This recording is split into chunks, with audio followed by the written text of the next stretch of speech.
Shalom.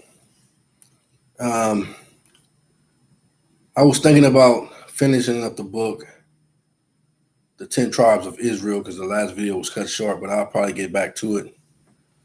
So I moved on to a new book, The Cover. And of course, from my personal point of view, the so-called Negro,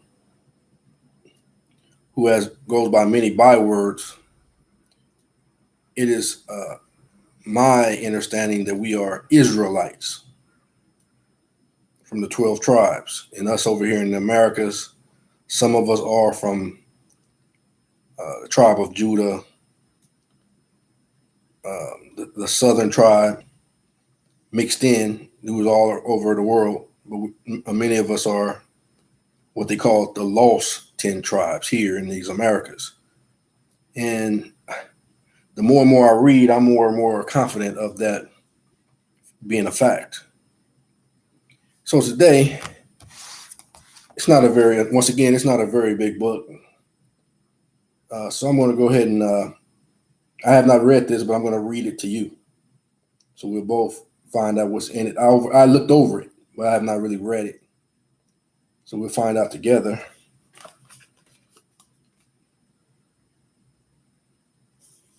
Called The Amazing Facts About the Negro with Complete Proof by J.A. Rogers.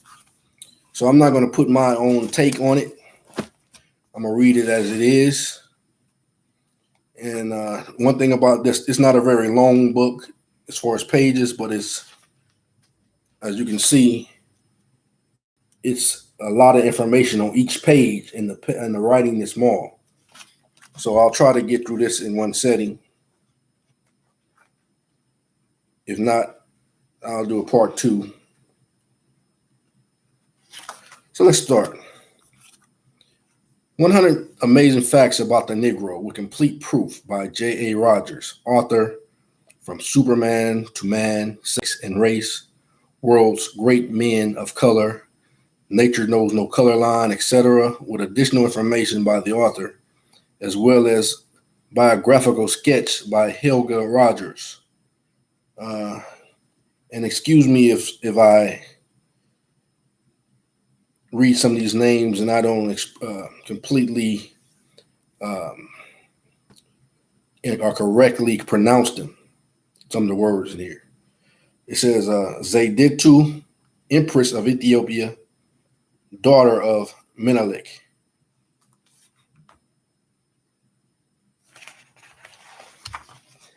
All right, I'll show you the illustrations that's in the book as I read. 100 Amazing Facts About the Negro with Complete Proof. A black champion of Germany and a white one. It says 1. Saint Maurice, celestial saint of Germany, wearing the German eagle on his head. Hitler, centuries later, also with the German eagle. That was 2. And 3. Gold and jeweled mask of Saint Maurice in the treasure of Abbey of Saint Maurice in Switzerland. Note the Negroid aspect of the mask.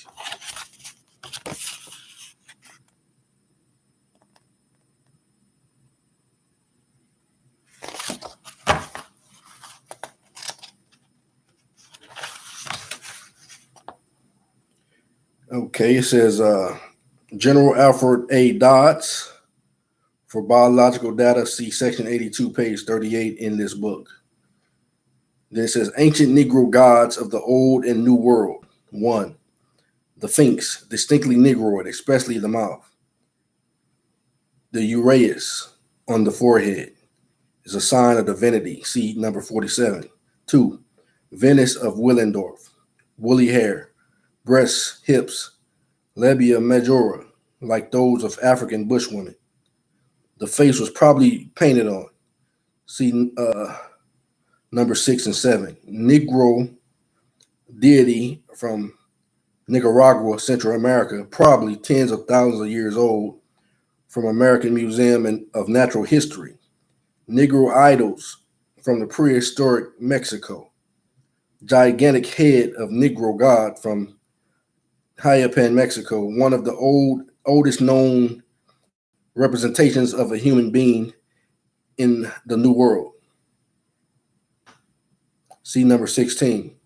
All are undisputable proof of the Negro's great antiquity and that he did not start as a slave to white people.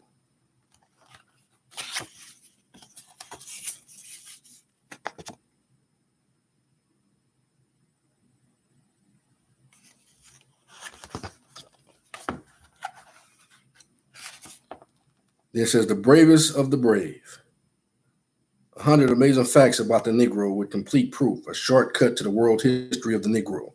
J.I. Rogers, as well as additional information by the author and a biographical sketch by Helga M. Rogers. Wesleyan University Press, Middletown, Connecticut. Some Congressional Medal and Victoria Cross winners.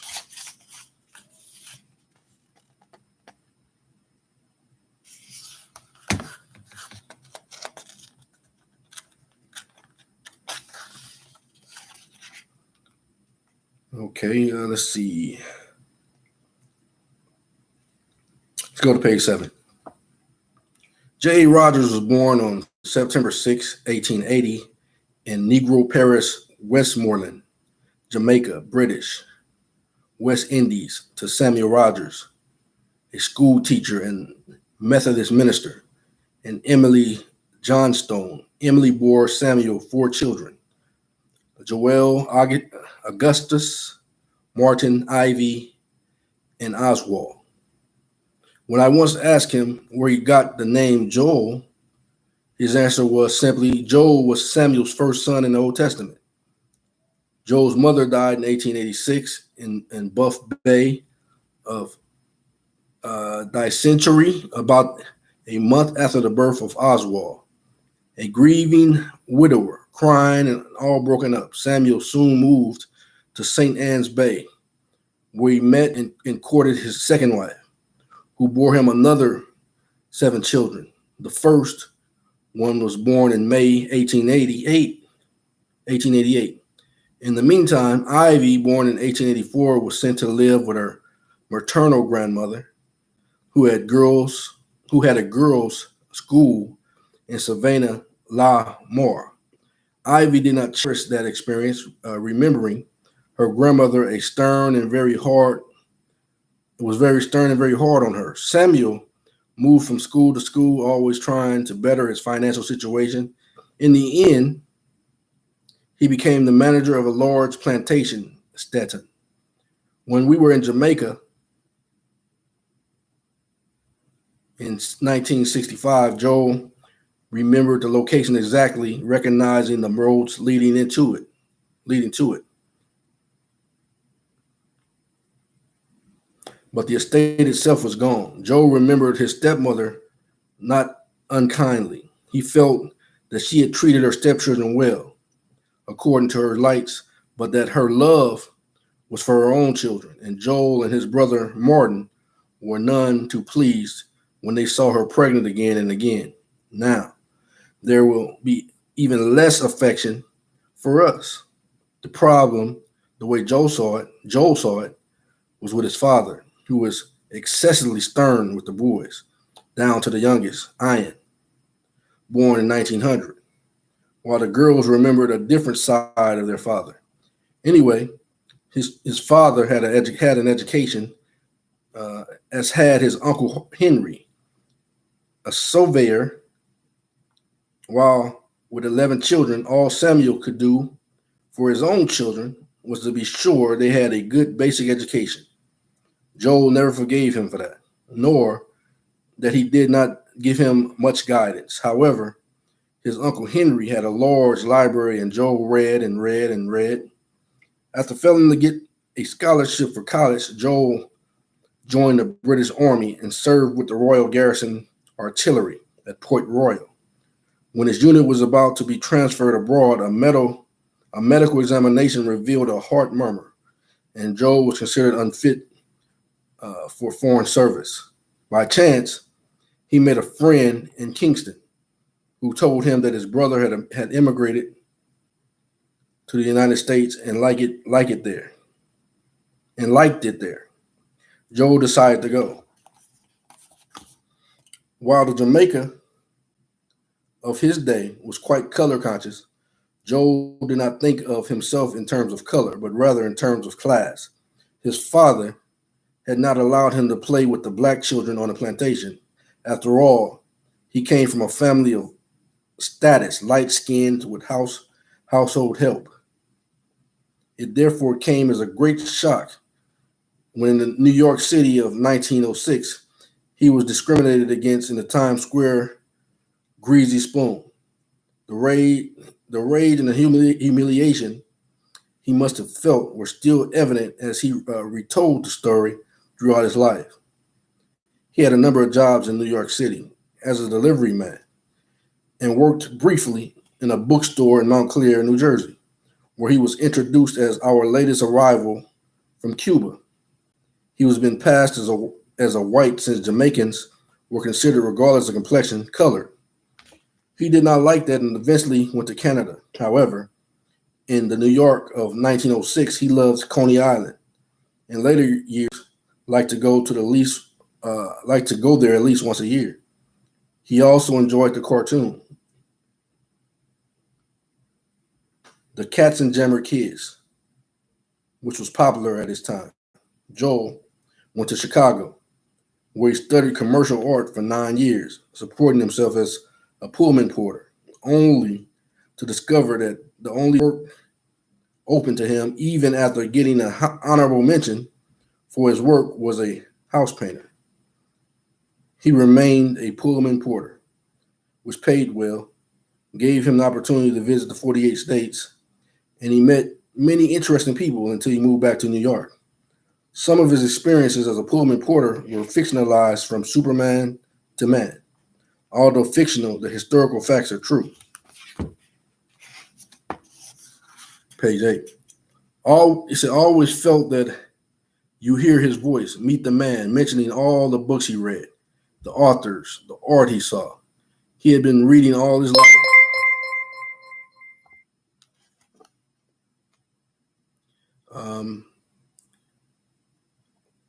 He had been deeply impressed by Dumas, by Victor Hugo's Les Miserables, by Plutarch's Lives of illustrious Greeks and Romans, and had studied the works of Schopenhauer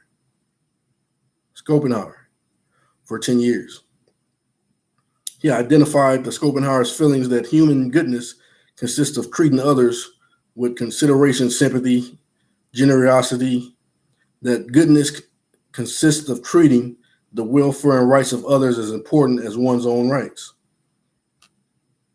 Joel became a naturalized citizen in 1917 and published the first edition of From Superman to Man the same year. By that time, he was serious about his mission, the research into the origin of the human race. He found out that to be accomplished, you did not have to be white in the American definition of the word.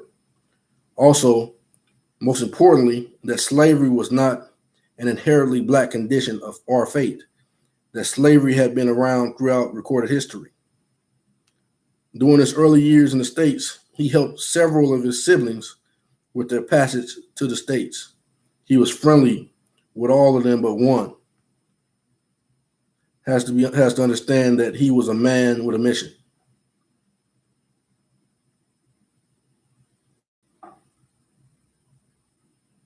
Which they did not share. Their concerns in life were different from his. They had families, they had livings to make, lived in white neighborhoods, and can certainly not be blamed if they were less than eager to listen to his latest findings in his research all the time. Passing or not had nothing to do with that. Very much apart from the fact that in surrounding divorce from his research, he questioned of his color or lack thereof did not enter either. However, having had early experience of his father siring 11 children and the emotional deprivation he felt, he was confirmed bachelor for most of his life. Also, with the sheer volume of his work, his books, his pamphlets, his articles, the fact that he traveled so extensively and lived for long stretches at a time in Paris, there really was no room in his life for a wife for most of his life. Joe moved to New York City in 1921, where he met George S. Schuler,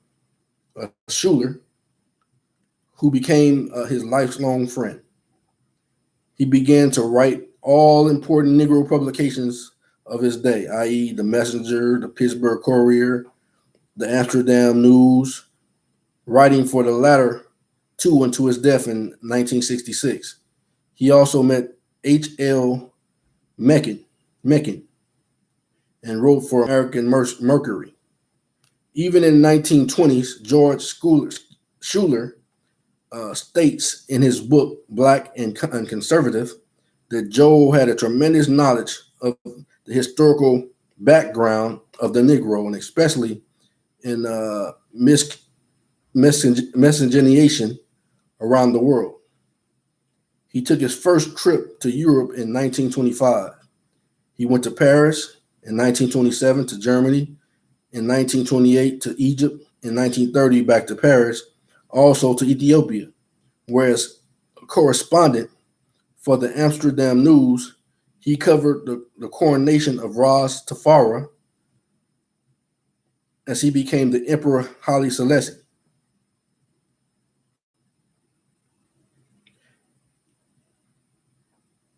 In 1935, he went back to Ethiopia to cover the Abyssinian War.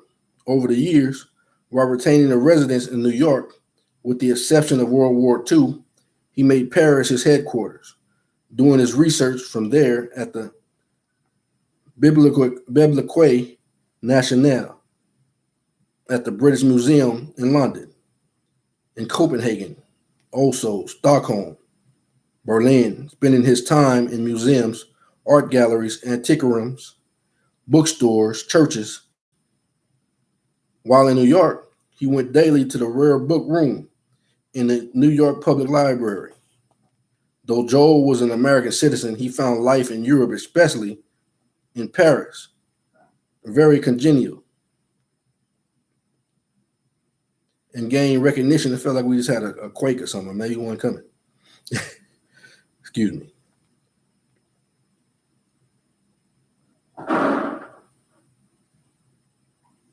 Spending his time in museums, arts, galleries, antiquarium, bookstores, churches. While in New York, he went daily to the rare book room in the New York Public Library. Though Joel was an American citizen, he found life in Europe, especially in Paris, very congenial and gained recognition in France, as well as England early on. Recognition in the U.S. was much longer in coming and really quiet, spotty, though he did have his admirers. As I especially found out after his death, however, I never felt the recognition he had there was enough, considering the work he had done for others, helping to give them a leg up in the world, the intellectual withal to do something with their lives. I always felt and voiced it at the time that he had used his brilliant mind and his dedication and tenacity for, say, cancer research. He would have had a Nobel Peace Prize and financial rewards instead of the hand-to-mouth existence he lived most of his life. Plus the lack of appreciation. While he did not disagree with my sentiments, he always felt that he would come into his own once he was gone, that he would be vindicated, which proved to be true. Anyway, he did what he wanted to do and lived the life he wanted to live, and he died a happy and fulfilled man. He used his knowledge in his weekly column in the Pittsburgh Courier, the Amsterdam News, the Chicago Defender, and other publications. Thus, he popularized Black history and was recognized as the authority on the history of African people and race relations. His columns on history were read by the general reader and were meant to give him a sense of self-worth and the feeling that he could become somebody in his own right. and was not inferior to anyone. He fervently believed in his right to an equal chance at the starting gate of life, unencumbered with a sense of inferiority. He believed in one race, the human race, and that color was meaningless and did not stand in the way of achievement. Thus, nature knows no color line. He made the attempt to locate Africa's proper place on the maps of human geography. He had found in his research that Egypt of the pharaohs was not a white country by looking at Egyptian art. Egypt had a profound influence on Greece and not the other way around, that the white man's civilization was only a continuance of African civilization of antiquity. All findings that did not make him very popular, but have been validated in the meantime. Charles Darwin predicted that the deepest roots of human evolution would be found in Africa. Joe also came across Dr. L.S.B. Leakey's research and find of fossils in the Alduve, George, and East Africa.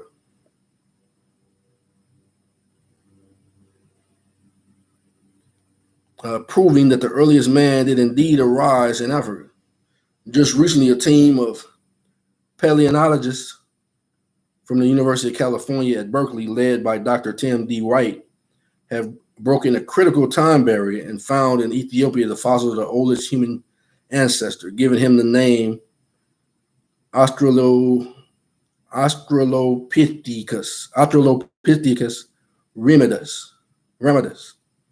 Australopithecus remedus. As was generally the case, J.A. Rogers came across information, publicized it, was considered controversial and way off base in the statements and conclusions. Then subsequent research found him to be correct and could go beyond it, thereby validating it. Dr. Leslie C. Dunn of Columbia University, who is one of his country's leading geneticists, disproved the notion that the contributions of each parent blends in the child. These studies also have destroyed the old blood theory and contradicts former views of fixed and absolute biological differences among the races. Geographic isolation, migration of population, especially mutations of genes, have created subgroups, Dr. Dunn argued, but these differences do not imply a basic difference of race. New York Times, 3/20/74. Much was made in Joel's lifetime in the States, though not in Europe, where he was recognized early on of the fact that he was not a man of academic letters that very much misses the point. He was a man who learned idiomatic German, French, Spanish, could do his research in all these languages besides English, and speak the languages fluently. He did the legwork and knew what to look for in his research. To try to evaluate his contributions to anthropology, racial origins, historical research, in the light of today's basic academic requirements before anybody can get a foot in the door somewhere, is to look for Henry Ford's degree in engineering, John D. Rockefeller's degree in geology, etc. Advanced education was very rare at the time, and the fact certainly neither stopped Henry Ford, nor Rockefeller, nor anybody else. Time marched on there, too, and today's cars are as far removed from the early cars. Oil drillings has evolved greatly, and so on.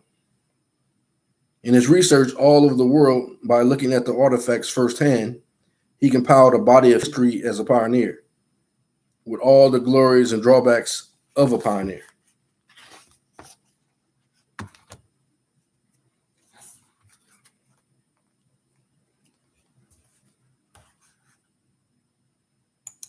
Okay, excuse me.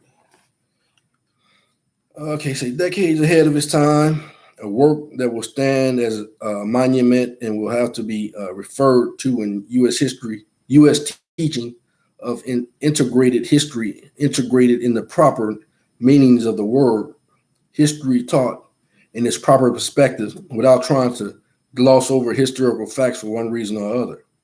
In his book, Africa Gift to America, Joe stated that more than one half of the world's cotton was grown by the black man in the South by 1918. He perceived it as the black man's crop. Professor Robert W. Fogel, who won the Nobel Memorialized Prize in Economic Science for 1933 in Stockholm, wrote a book on slavery, Time on the Cross, in 1974, in which he argued that the owners of slaves looked upon slaves as economic assets and treated them as well as livestock. The slavery was an efficient system for growing cotton, and that the system collapsed for political, not economic reasons. The New York Times, October 13, 1933. As John H. Clarke stated in his introduction to the World's Great Men of Color, Volume 1, in biological research, Rogers journeyed further and accomplished more than any other writer before him. Also, in more than 45 years of travel and research, 2 generations, he, more than any other writer in his time, attempted to affirm the humanity of the African personality and to show the role that African people have played in the development of human history. This was singularly This was singularly his. Oh, okay, it said he should be his. This was singularly his major mission of his life. It was also the legacy that he left to his people and the world.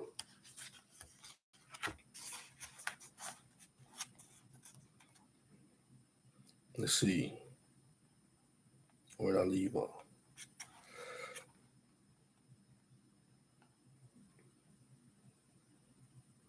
All right. As the New York Times book review of February 4th, 1973, written by John Ralph Willis, had it, in reviewing World's Great Men of Color, Rogers' reputation rests on 2 foundations. He brought African biography out of the backwater of the world literature, and he removed the great undiscussable and of sex race as a formidable taboo for professional review. He did more than anyone else in the field, and had writings been heeded, maybe he would not have the awful mess with our schools, with the inner cities. He married when he thought that he had most of his work completed, and therefore a free mind for yet another adventure, marriage. However, Africa's Gift to America, as well as the 5 Negro presidents, were written subsequently. Still, he put as much effort into being a lovely husband as he had previously put into his work. He had a stroke while in Washington, D.C., where he visited friends. We had spent all day in the National Gallery and the Smithsonian Institution, where he found interesting things for his new book. He planned to go back to the Library of Congress the next week for further research on the Olmecs. While he had established long ago that there had been migration from Africa to South America around 500 AD, again something only validated after his lifetime, which accounted for some of the physiognomies he found in the monuments. He wanted to write in depth about the Olmecs. He died on March 26, 1966 in New York. His work is his own monument to a brilliant, committed, highly idealistic man. To quote him, "Do we consider a man great because of the degree to which his life and actions affected humanity?"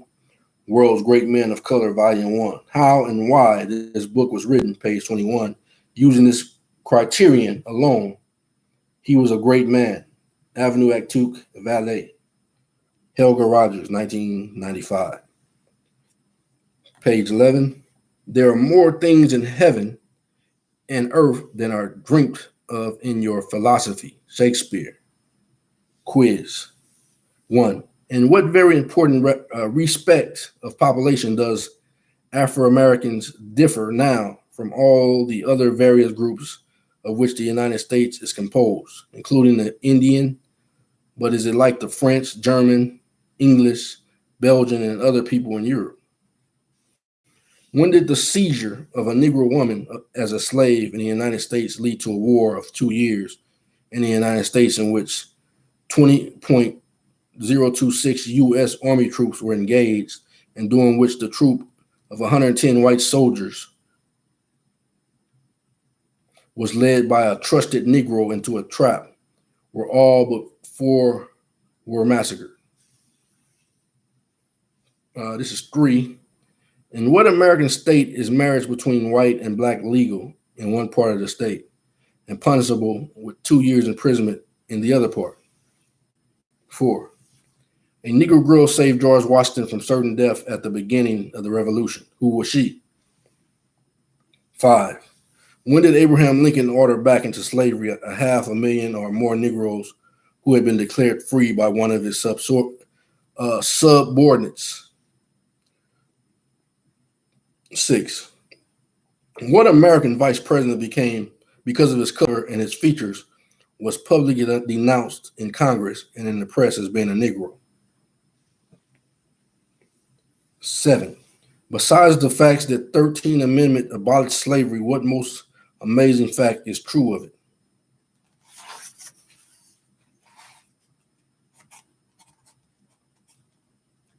A 100 amazing facts. 1. The white population in New York is a third more illiterate than the Negro one.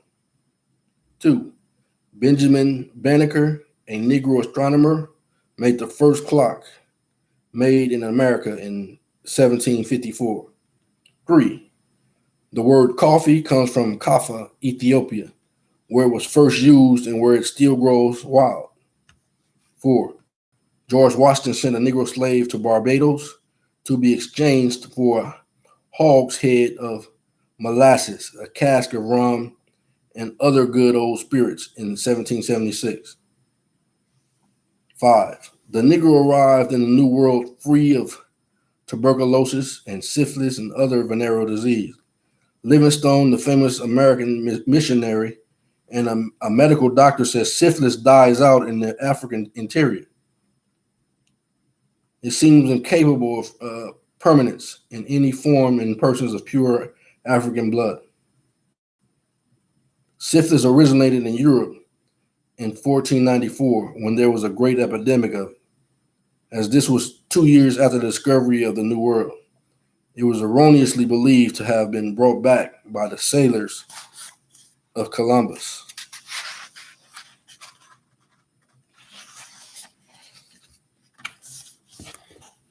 All right, let's see. It says the arts.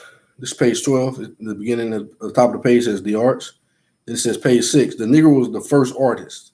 The oldest drawings and carvings yet discovered were executed by the Negro peoples over 15,000 years ago in the southern France, northern Spain, Palestine, South Africa, and India.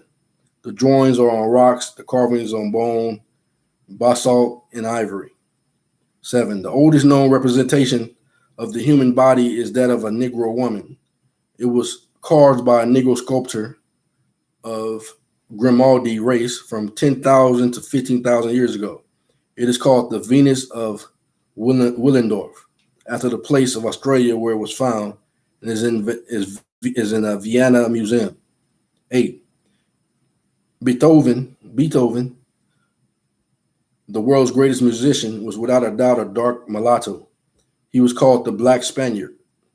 His teacher and immortal Joseph Haydn, who wrote the music for the former Australian national anthem, was colored too. 9. Jose Vasconcelos El Negrito Poeta, born in African Congo, parents at Almalonga, Mexico, about 1710, wrote verses that were so popular that they entered into Mexican folklore and were printed annually on the calendars of Mexico until 1872, 112 years after his death. Ancient civilizations. 10. The Grimaldi, a Negro race, lived in Europe as late as 12,000 years ago. Two complete Grimaldi skeletons are at the Museum of Monaco near Monte Carlo. Read that again. Ancient civilizations. 10. The Grimaldi, a Negro race, lived in Europe as late as 12,000 years ago. Two complete Grimaldi skeletons are in the Museum of Monaco near Monto. Man, I read that screw me up again. Near Monte Carlo. Abundant traces of their culture have been unearthed in southern and central Europe. 11. Elam, a mighty Negro civilization of Persia, flourished about 2900 BC and is perhaps older than Egypt or Ethiopia. One of its later Negro kings, Kudar Nakanta, conquered Chaldea and Babylon and brought back his capital, Susa, rich treasures, among which was famous statue of the goddess Nana. Later, it became the capital of Cyrus the Great and Darius. Susa is Shushan of the Bible, where Esther, the Jewess, sought the favor of King Ahasuerus of Persia and Ethiopia. 12. Cheops, a Negro, built the Great Pyramid, one of the seven wonders of the ancient world. It is 451 feet high, as 2,500,000 blocks of granite, each 2.5 tons, covered 13 acres, took 100,000 men 30 years to build, and was completed in 3730 BC. 13. There were at least 18 Ethiopians or unmixed Negro rulers of ancient Egypt, the best known of which is Pianaki. Leaving his country in Central Africa, Pianaki conquered all Egypt to the mouth of the Nile in 750 BC. 14. The Ganges, the sacred river of India, is named after the Ethiopian king of that name who conquered Asia as far as this river. 15. The most ancient lineage in the world is that of the Ethiopian royal family. It is said to be older than the King George VI by 6130 years. The Emperor Haile Selassie, the first ruler of Ethiopia, traces his history to King Solomon and to the Queen of Sheba, and beyond that to Cush, 6280 BC. 16. Negroes lived in America thousands of years before Columbus. Let me do it again. 16. Negroes lived in America thousands of years before Columbus. Central American monuments show numerous carvings of them as gods. When Columbus came to the New World, Negroes had been crossing from Africa to South America at a distance of 1,600 miles. The first white man to reach the American mainland tells of seeing Negroes. Columbus, who visited South America, said that he had heard of them there. All right, let's see. 17. Let's leave the time. The present Negro race of Africa perhaps did not originate there, but Asia and Oceania. The earliest inhabitants of Africa were not black, but brown. Today, the people of mixed and unmixed Negro descent living in Asia and Oceania probably exceeds in the number of the present Negro population of Africa. India has millions of Negroes. The purest Negro type are in Southern Asia.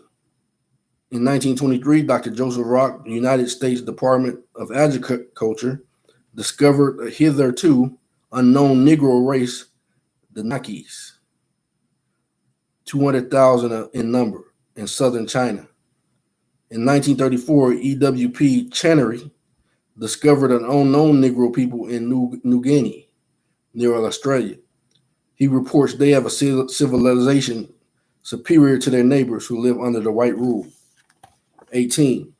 In the United States Army drafts in the World War I, the Negroes proved physically fitter than the white man.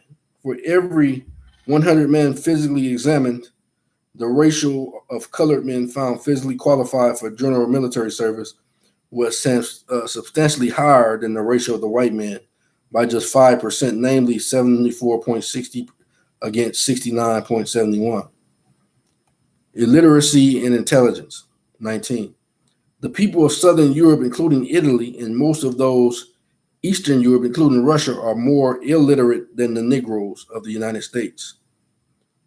In 70 years, Negro illiteracy has fallen off about 80%. In 1870, it was 82%. In 1930, 16.3. 20. Afro-Americans' illiteracy is 3 times higher than the white one. Nevertheless, when certain states are matched against certain others, there are surprising comparisons. For instance, Negroes of California, Minnesota, New York, Nevada, South Dakota, Oregon, Washington are less illiterate than the native whites of white percentage of Virginia, West Virginia, North Carolina, South Carolina, Georgia, Kentucky, Tennessee, Alabama, Arkansas, Louisiana, New Mexico. New York, Minnesota, Oregon, and South Dakota Negroes are less illiterate than Mississippi whites. The Negroes of those 7 states are less illiterate by 100 to 400% than the foreign-born whites of all states save one. 21. In the United States Army intelligence test during World War I, the Negroes of Pennsylvania, New York, Illinois, and Ohio led the whites of Mississippi, Kentucky, Arkansas, and Georgia by from 1 to 7%. 2 centuries ago, the Negroes of South Africa and the northern, excuse me, something blew up in my nose. So where did I leave off? 22. 2 centuries ago, the Negroes of South Africa and the northern Europeans both practiced a form of cannibalism that was strikingly similar. Of the vital organs of slain foes, the Negroes made a muti, or charm against evil. Sometimes they ate the heart of a brave man, believing that it gave added courage. The Europeans will roast or dry the bodies of hanged criminals. Of these, they made mumia, a medicine for internal and external use, which was supposed to have particular curative charm. In 1683, when Germans defeated Turks at Offen, Switzerland, thousands of surrendered Turks were treated in this manner. An army surgeon who was present wrote, "None were given grace, as were sacred, and in most cases, they were skinned. The fatty parts were roasted and the genitals cut off, dried, and put in the big bags. And of this they made precious mumia. Regular cannibalism existed in Germany as late as 1650. Exploration, 23. Estevanico, a Negro from Morocco, was one of the party of 4 to cross the North America continent in 1536 for the first time. The journey took 9 years. In 1539, he headed an expedition that discovered Arizona and New Mexico. Estevanico's travel serves to open up the Southwest and states west of Florida as far as the Pacific. 24. The founder of the city of Chicago was Baptiste Pointe de Sabel, a Negro, in 1779. 25. Tipo Tib, a Negro trader in slaves and ivory from Zanzibar, East Africa, was the first civilized man to penetrate the center of Africa. He explored territory nearly as large as the United States. Stanley, Weissman, Cameron, and other white explorers followed in his path. He died in 1905, very rich. 26. For 2,234 years, human beings had been trying to reach the top of the world. Thousands of lives and millions of dollars were lost in the attempt. On April 6, 1909, Matthew Henson, a New York Negro, was the first of a party of 6 to do so. He is now 1943, the only human being alive to have stood there. The first Arctic explorer was Pietius, a Greek who perished in an attempt in 325 BC. Science and invention. Jan Ernest Maxilier, a Dutch West Indian Negro living in Lynn, Massachusetts, invented the first machine for sewing the soles and shoes to the uppers. This invention was the 11 years in the making, revolutionized the industry and gave shoe supremacy to the United States. It made several millionaires, one of whom left $4 million to Harvard University. Overwork and privation hastened Matzigler to his grave in 1889 at the age of 37. He left a few shares of stock to a white church, which later saved it from being sold for debt. 28. George Washington Carver of Tuskegee Institution, one of the world's greatest agricultural chemists, was awarded the Roosevelt Medal in 1939 for distinguished service in the field of science. From the peanut, he extracted 285 products from the sweet potato, 118. Dr. Carver was born a slave. Thomas Edison once offered him a large salary to take charge of one of the Edison laboratories, but Carver refused in order to continue the work he had begun with Booker T. Washington at Tuskegee Institute. Jews and Ethiopians. The Mohammedans, this number 29, this is Jews and Ethiopians, number 29. The Mohammedans believed that, this is page 14, the Mohammedans believed that Moses was a black man. Their Bible, the Quran says, the Quran says so. Or it says the Bible, the Quran says so. God told Moses to put his hand in his bosom. The Quran says that it came out white. The commentators declare that Moses could have been white before, and the miracle Jehovah intended was making the black skin white, then turning it black again. The Septuagint, or Greek Bible, agrees with the Quran. 30. The characters of the Bible are largely Negroes. The Jews were slaves to the Egyptians for nearly 430 years. Only 70 Jews went to Egypt with Jacob. The Bible says that 600,000 men left with Moses, which according to Hashafar mean a total of 3,154,000 with women and children. For this large number to have left mixing with the Egyptians, who were black, must have taken place on a vast scale. About 12 million Negroes were brought to the New World. Imagine how much of their original color and culture the latter would take with them should they return to Africa. And you realize how much the original Jew remains in those 70 Jews after their centuries.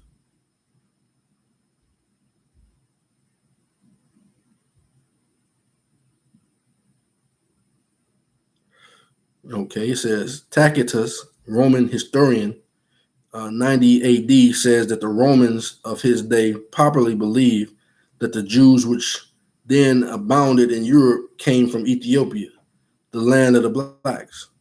The present white color of the European and American Jew is very likely due to the same cause as the fair skin and straight hair of the large number of Negroes. The Bible classes the Ethiopian and the Jew together. Are ye not as the children of Ethiopia unto me, O children of Israel, says the Lord? Chaldea, the land of which the Jews originated, was also a Negro land. Hence, Abraham might also have been black.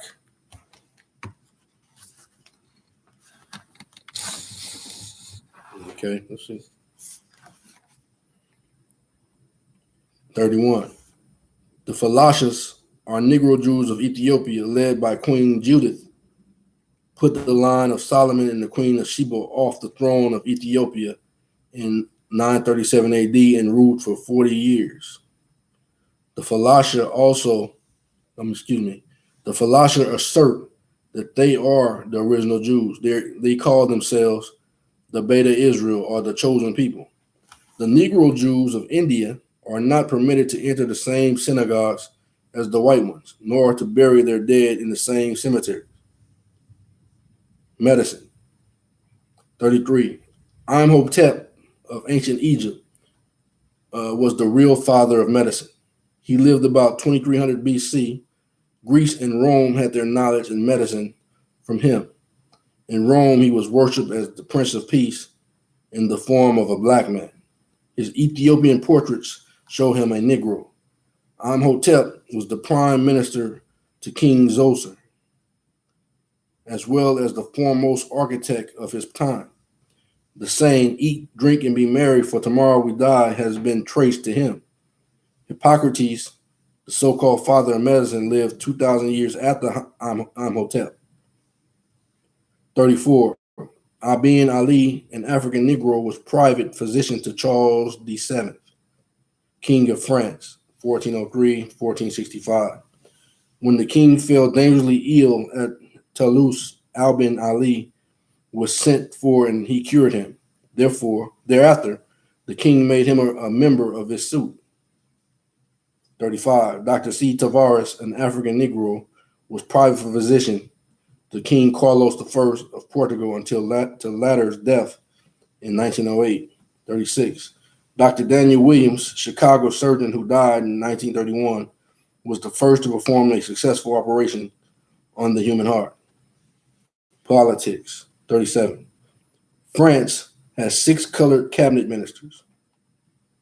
Severiano de Heredia, 1887, Senator Henry Lemery, 1915 and 1918, and 1934, outside Delmont.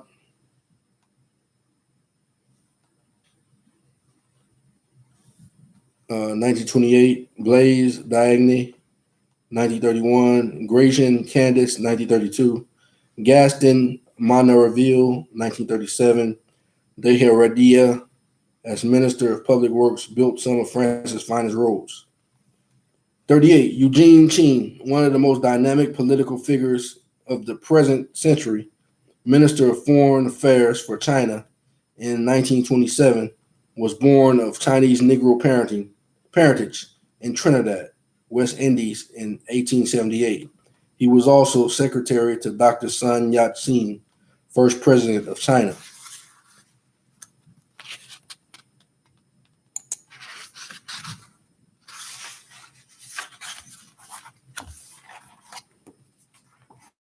So it says race mixing, page 39. This is on page 16, number 39. It says Persina, a queen of Ethiopia, 60 BC, presented her husband, Daspis, with a light-colored child, which color is strange among the Ethiopians. She declared it was due to the presence of a white statue in the room at the time of conception. Similar, Maria Theresa of Spain and Austria, wife of Louis XIV, King of France, bore him a mulatto daughter in 1665.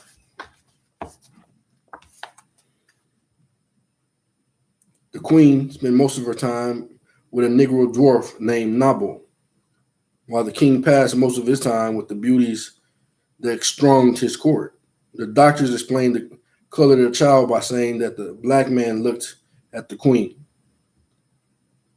It must have been a very penetrating look, said the king wrathfully.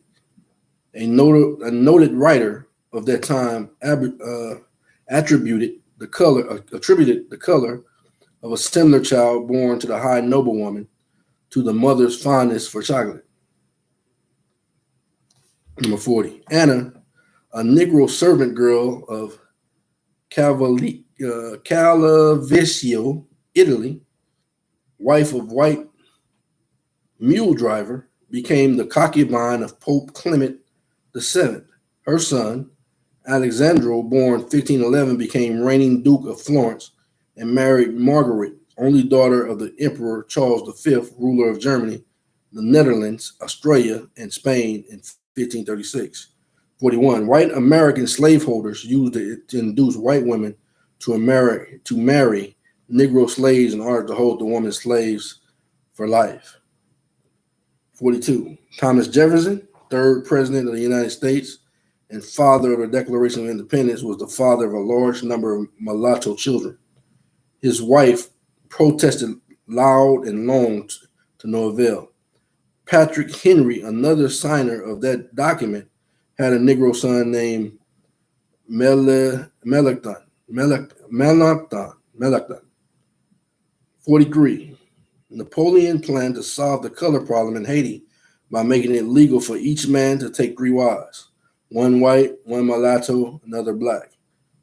He had several conferences with the theologians on this grand measure and tried to win the consent of the Pope. 44. Okay, let's see. In 1787, while a party of 351 freed Negroes was aboard his ship at Portsmouth, England, en route to Sierra Leone, West Africa, the authorities brought aboard 62 white women, prostitutes, and others whom they wished to get rid of, and married them to as many men and sent them off to be further mothers of the colony. In the 1850s, Miss Lebon, an Englishwoman, was queen of the slave traders. In Rio Pongo, one of the principal slaves posts in West Africa, she had Fort armed with cannon and armed by 300 devoted blacks. She had 3 mulatto children by a Negro and a boy and 2 girls. One of the latter married a white slave trader and the other a British consul. 46. Countess de Buharanius, who was related by marriage to Napoleon, married a full-blooded Haitian Negro named Castaigne, who was a member of the Paris Convention of 1792 to 1795. Religion. 47. The oldest and most noted statue of the world bears the face of a Negro. It is the Sphinx of Giza, which was worshipped as Horus Harmiak, the sun god of light and life. It was erected about 5000 BC. The devil, which is now depicted as black, was once portrayed as white. When the black man dominated the planet, he painted the force of evil white. When the whites came into power, they shifted the colors. But as late as 1500, the Ethiopians still depicted their gods and heroes black, and their devils and villains white. Father Fernandez, a Catholic missionary who worked among them at this time, says that they painted Christ, the Blessed Virgin, and other saints in black form, and devils and wicked men white. Thus, Christ and his apostles are black and Judas white. Annas, Caiaphas, Pilate, Herod, and the Jews are white, while Michael is black and the devil is white.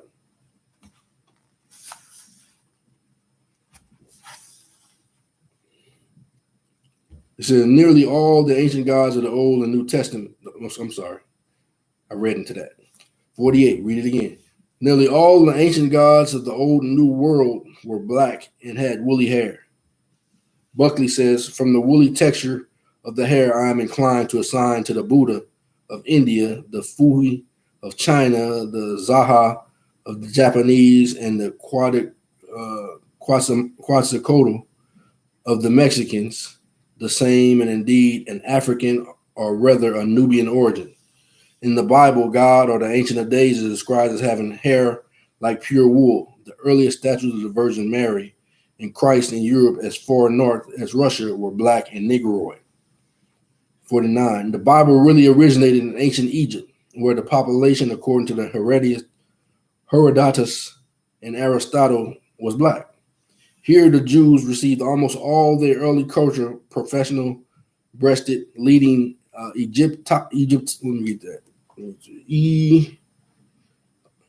Egyptologist says the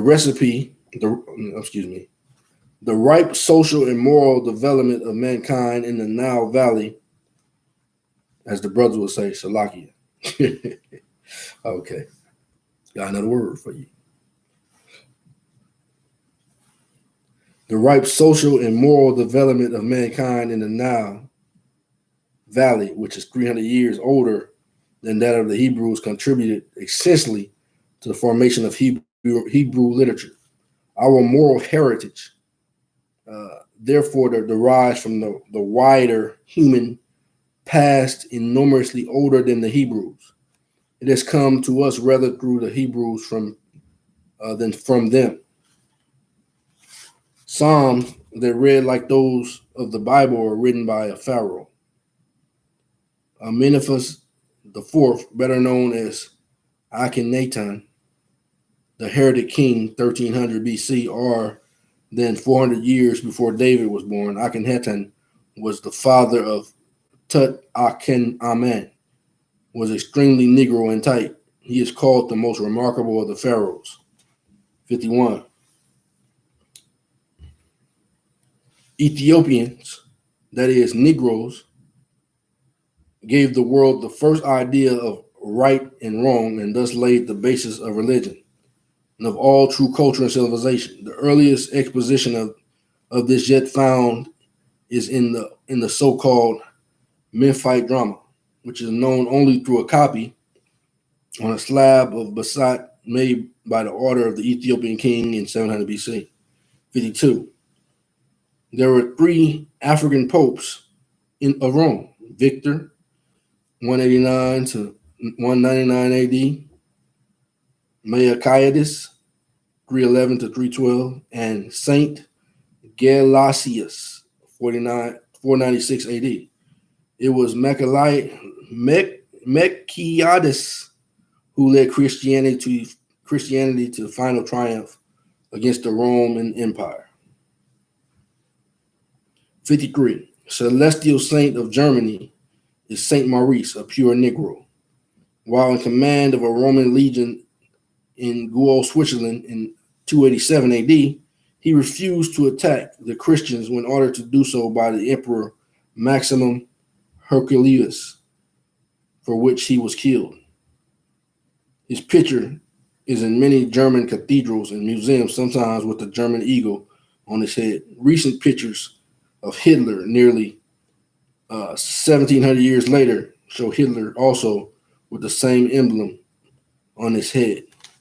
And if you may allow me to reflect, I do own this book where Hitler says, it was reported that Hitler said that if the Americans knew who they had, basically in paraphrasing, had in slavery or whatever,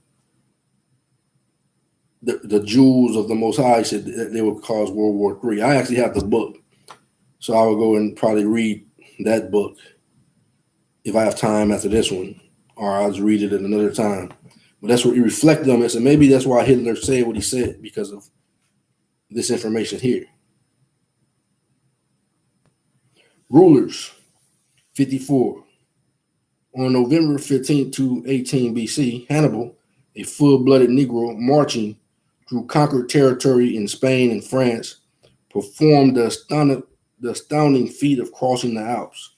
With only 26,000 of his original force of 82,000 men remaining, he defeated Rome, the mightiest military power of that age, who had 1 million men in every battle for the next 15 years.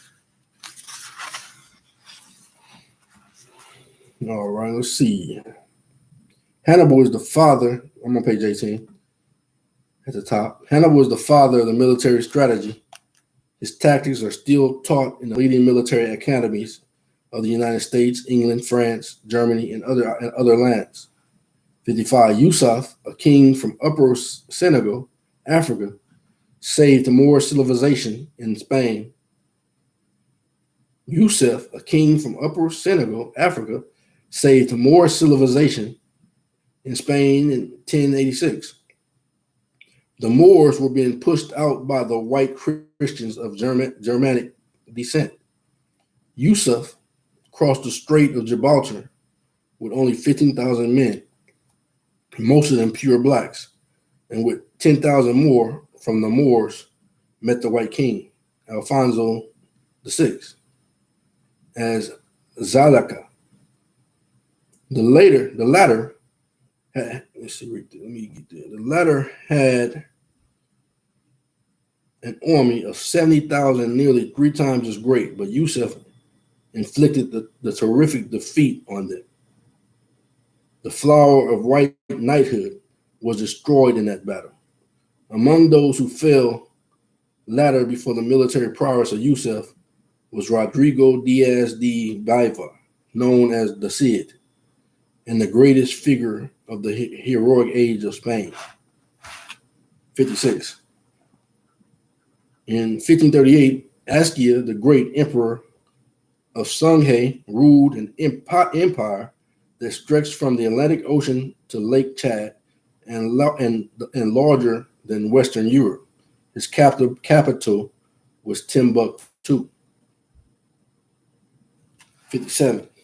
The First World War in history was started by Abraha, Negro emperor and ex-slave, when he attacked Mecca, Arabia, in 569 AD. This war lasted for more than thousands of years and stretched from France to beyond China. It brought about the fall of several great empires, one of them the latter Roman Empire and capital Constantinople in 1453 AD. 58. Muley Ismail, emperor of Morocco, whose mother was a Negro slave, had 25,000 white slaves captured on the sea and on the coast of Europe and British Isles to build his place at Meknes. Muley Ismail's Europe and British Isles to build his palace at Meknes. Muley Ismail's stable was the vastest in existence, with stalls for 12,000 horses. Muley Ismail's ship raided the coast of Europe for slaves until his death in 1727. 59. John VI, King of Portugal, a dark mulatto, was the maker of modern Brazil, transferring his throne to Rio de Janeiro in 1808. He ruled Portugal from Brazil. This is the first and only time a European country has been ruled by an American. 60. Pedro I, colored son of John VI, became the first emperor of Brazil in 1822. Pedro first married the sister of Napoleon's second wife, Gloria. Pedro's daughter became Queen of Portugal and was a sister-in-law of Victoria, Queen of England. Many members of the European royalty trace their ancestry to the Negro ruler John VI.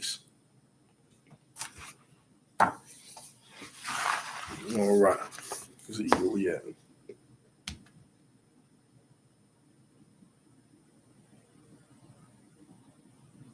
All right. 61. John Baptist Bernata. Read that again. Jean Baptiste Bernadette, a colored man, was the founder of the present royal family of Sweden. Enlisting as a private in Napoleon's army, he rose to be field marshal. In 1818, he descended to the throne of Sweden. Let me adjust myself. All right.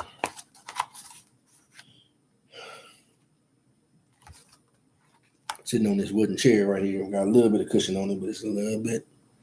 Got to make a little adjustments. Okay.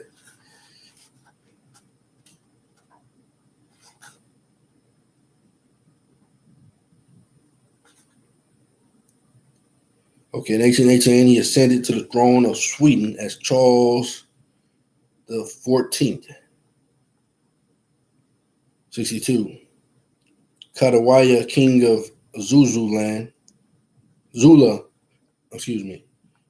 Katiwayo, king of Zululand, South Africa, massacred an entire British army sent against him in 1879, and a few days later defeated and killed the Prince Napoleon, heir to French throne.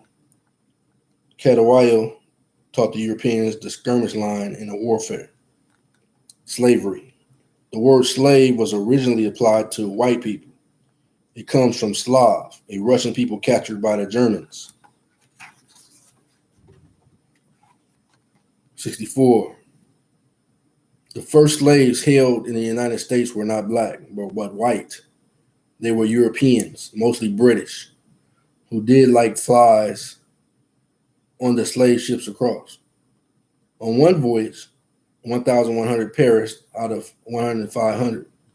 At another time, 350 out of 400.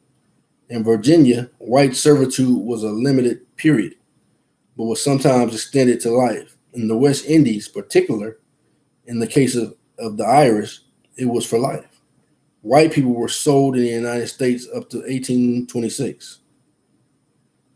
50 years after the signing of the Declaration of Independence, Andrew Johnson, President of the United States, was a runaway and was advertised for in the newspaper. 65. This is page 19. Between 1526 and 1859, there were 33 slave revolts in the United States, one of which was headed by Nat Turner of Virginia in 1831. With only 6 companions, Turner set out to free 3 million slaves.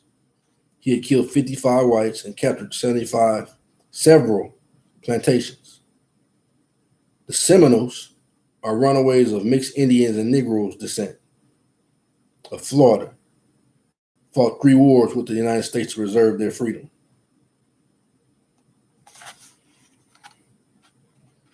'66. In 1670, Virginia passed a law forbidding Negroes from buying white people. This was 51 years after the Negro had arrived in chains. The same law was repeated in 1748. Free Negroes bought white people in such numbers in Louisiana that the state made a similar law in 1818.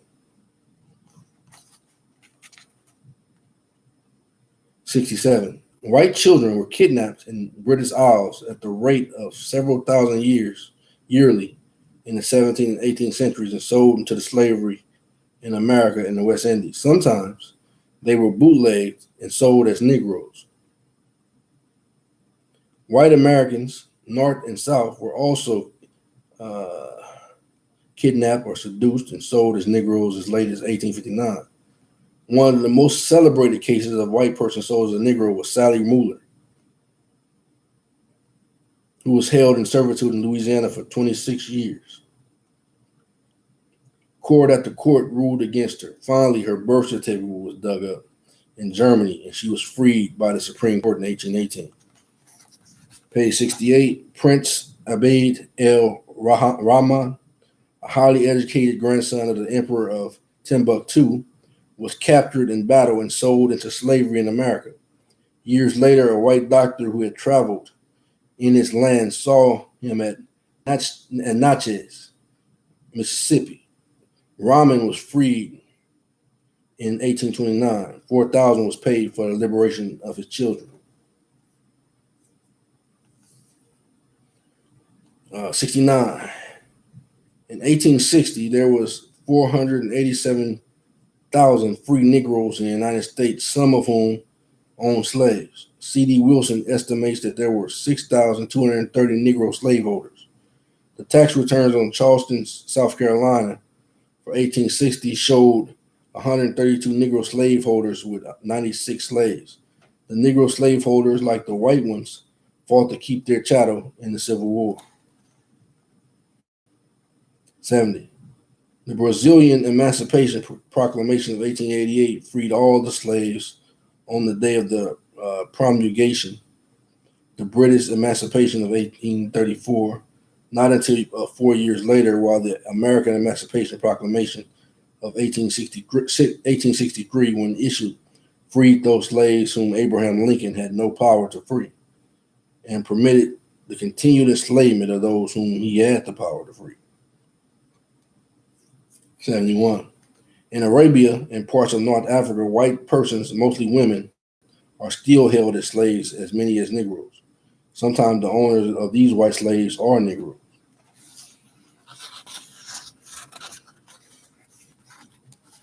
Page 20, sports.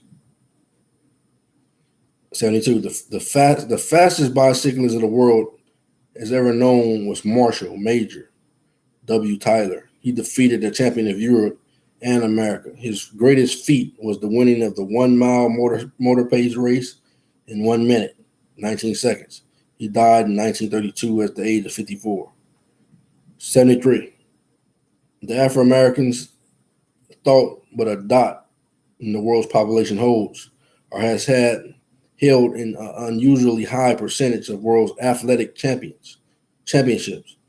There have been 13 world boxing champions: Jack Johnson and Joe Louis, heavyweight; John Henry Lewis, light heavyweight; Tiger Flowers, middleweight; Joe Wilcott, Dixie Kid, Jack Thompson, welterweight; Henry Armstrong, 3 titles, welterweight; the lightweight, bantamweight; Joe Gans, lightweight; George Dixon, 2 titles, bantamweight and featherweight. Negroes have held 10 Olympic titles: D. Hart Hubbard, broad jump, 1924; Eddie Tollin, 2 titles, 100 meters and 200 meters, 1932; Ed Gordon, broad jump, 1932; Cornelius Johnson, high jump, 1936; Jesse Owens, 3 titles, 100 and 200 meters, and a broad jump, 1936; John Woodruff, 800 meters, and 1936; Archie Williams, 400 meters, 1936. National and universal titles and world records breaking the titles in sports have been held by the hundreds. Of 12 intercollegiate championships competed for on June 1st, 1940, Negroes won 8. Warfare commanders. The Rock of Gibraltar, the symbol of stability, is named after a Negro ex-slave. It is the corporation of the Jebel Tariq, or the mountain of Tariq. Tariq, who was a Moor, captured the rock, which was then called Calpe, in 711 AD. Later, he conquered southern Spain. Tariq's countrymen thereafter ruled Spain for 700 years. 75. Abraham Hannibal, captured as a slave in Africa, was adopted by Peter the Great as his son and taught military engineering. Later, Hannibal became tutor to the heir of the throne and commander-in-chief of the Russian army. He died in 1782 at the age of 90, owning vast estates and 2,000 white slaves. 76. Toussaint L'Ouverture and his great mulatto rival, General Rigaud, were both thrown into the same dungeon in France by Napoleon in 1802. Later, at St. Helena, Napoleon declared that the imprisonment of Toussaint was a grave political error. 77. This is page 20 if I didn't say that. Toussaint L'Ouverture had planned, after Haiti was freed, to go to Dahomey, West Africa, and use it as a base for which to fight the trade slave. For this purpose, he saved 6 million gold francs, equivalent to that sum in dollars now, which he entrusted to Stephen Girard, an American ship contained. After the treacherous capture of Toussaint, Girard would not turn over this money to Toussaint's family. During his 9 months imprisonment, Toussaint was tormented by Napoleon's agents to reveal the hiding place of the money. Later, Girard, a Frenchman by birth, became the richest American of his day. He left millions on his death in 1831 for the founding of Girard College in Philadelphia, stipulating that it should be for whites only.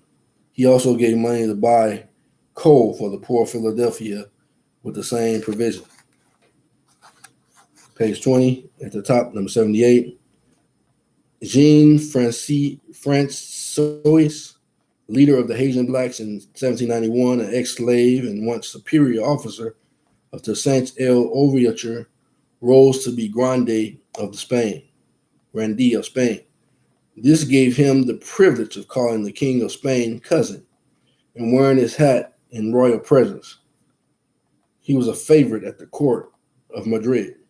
79. Napoleon had 12 West Indian Negro generals who served in France, namely General Alexander Dumas, one Napoleon's superior officer, Andre Rigaud, Marshal Besse, B. Laville, Antoine Claulet, J.B. Belly, Megloire, Pelag, Alex Pesson, A. Chanlat, Bartholomew Villate, and Etienne V. Mentor. Page 80, number 80. Muhammad Ahmed called the Mahdi, an ex-waiter of the Sudan, defeated every army that English sent against him, one of which was 11,000 strong. At his death in 1885, he had carved out for himself an empire of Africa, 16,000 miles long and 700 miles wide. Among those killed by Mahdi was the famous English general, Chinese, Gordon. 81. One of the most daring leaders of the Filipinos against the American troops in the Philippines in 1899 was the American Negro deserter named Fagin. A short story based on his life by Roland Thomas, noted American writer, won first prize in 10,000 in a nationwide contest in 1914. 82. General A. Dodds, a Senegal, was France's best-known soldier prior to the First World War. In 1901, as the senior general, he commanded for a brief time the Allied Army. White Americans, Germans, British, French, Japanese against the Boxers in China. The Germans, unable to tolerate that, hurriedly sent out a field marshal. 83. Captain of Navy S.H. Martineau, an unmixed Negro, commanded the air defense of Paris from 1916 to 1918 with 205 planes and 10,000 white men under him. It was he who located and destroyed the Big Berthas that used to bombard Paris from a distance in 60 to 80 miles. Big Berthas. 84. The leader of the last successful Cuban revolt in 1933 was Fulgencio Baptista, a Negro sergeant from Orient Province, who was later president of the Republic. Warfare, men. The United States has had 7 big wars, exclusive of Indian ones. France awarded the Croix de Guerre to 4 whole Negro regiments, the 369th, the 370th, the 371st, the 372nd, as well as the 1st Battalion of 367. 60 Negro officers and 359 commissioned officers and men were decorated for valor. 41 Negroes have received the Congressional Medal of Honor for bravery. 86. In the American Civil War, the Negroes played a role similar to that of America in the last World War. That is, both provided a balance of power that brought victory to one side. Without the aid of the Negro, there might have been no United States now. Abraham Lincoln said 4 times that without the Negro, it would be impossible for the North to win. This statement is all the more striking since Lincoln, in response to the popular prejudice, steadfastly refused at first to employ Negro troops, though the South was doing so. Instead, he wanted to ship the Negroes away, and in 1862 had Congress to vote 600,000 to send the first installment to the Isle de Vache of Haiti. The colony ended in disastrous failure, and Lincoln sent the ship for the surviving Negro deportees.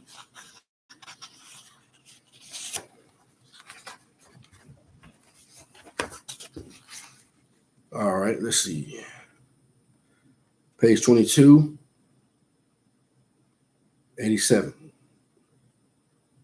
178,975 Negro soldiers fought in the Union Army between 1861 to 1865. There were 161 Negro regiments as follows: 141 infantry, 7 cavalry, 12 heavy artillery, and 1 light artillery. The total number of Negroes aiding the Union Army was perhaps twice that number, 88. The number of free Negroes in the United States who fought to perpetuate, Slovakia. Okay, the number of free Negroes in the United States who fought to perpetuate slavery is not exactly known, but there must have been thousands. In June 1861, Tennessee began to recruit Negroes between the ages of 18 and 50.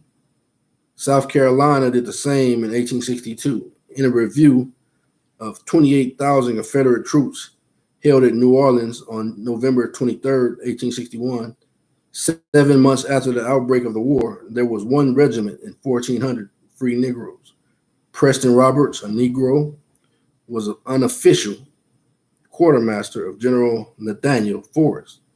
He was given the Cross of Honor, the highest Confederate medal, and until his death in 1910 was treated in all the respects like a white man in the South.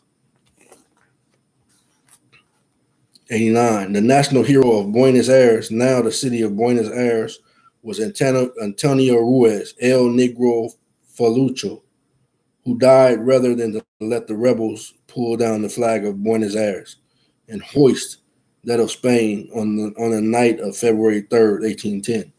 A magnificent monument stands to his honor in that city. 90. The first 2 Americans to be decorated by France in the First World War was Henry Johnson and Needham Roberts, both Negroes. Johnson killed 4 Germans and wounded 28 others single-handedly.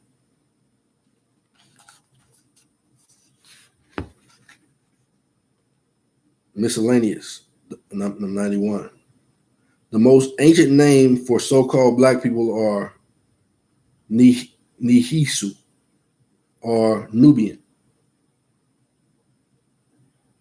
Ethiopian and Moor from ancient Egypt, and Negro or Negrita from West Africa.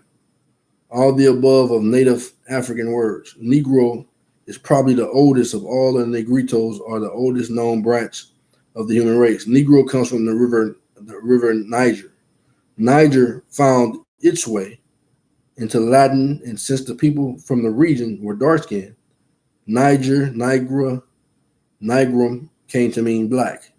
Negro, Negrito, Negrita means the people of the great river. Black and colored like white are, on the other hand, European words. Ethiopian and Moor were popularly used to describe the so-called blacks since the 1500s. Shakespeare uses Negro only once and uses it synonymously with Moor. Africa comes from the ancient Egyptian Africa, or Kafrika, the land of Kafa. 92.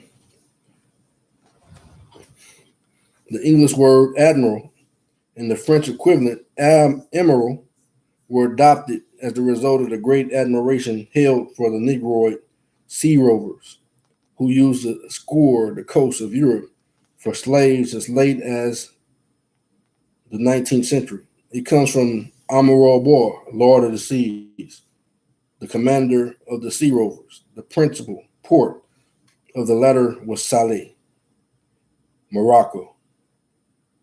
The United States squadron under Commander Decatur went to Africa to free the white Americans held there as slaves.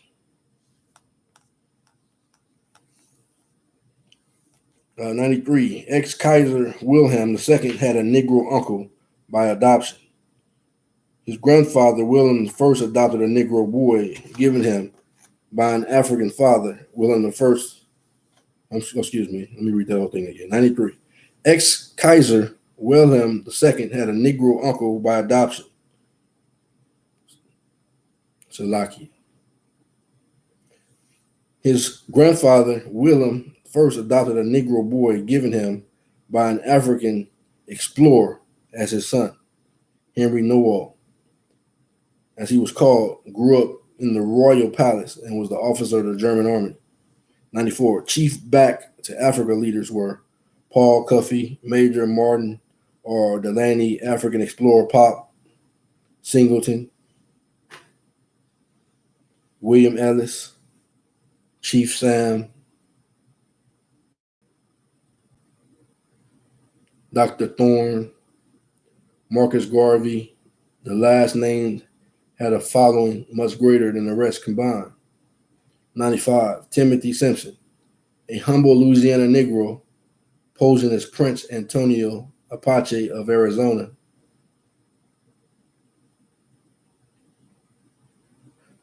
'95, read that again.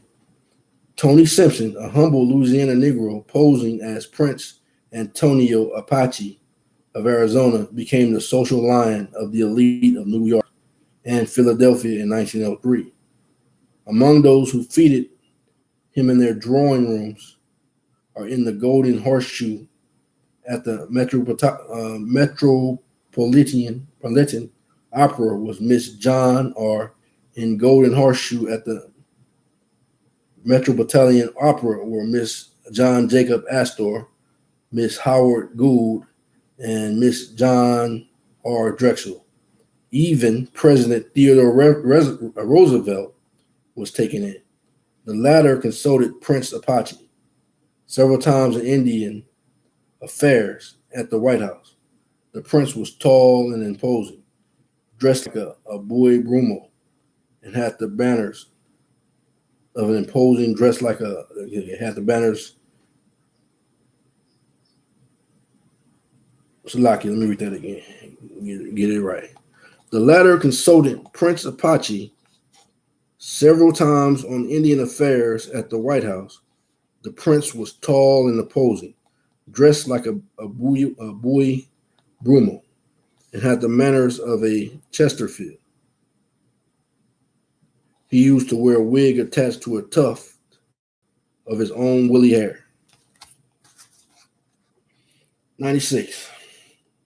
After his famous speech at the Atlanta Exposition in 1895, Booker T. Washington refused an offer of $50,000 for a series of lectures because it would interrupt his work at Tuskegee, which was bringing him much less.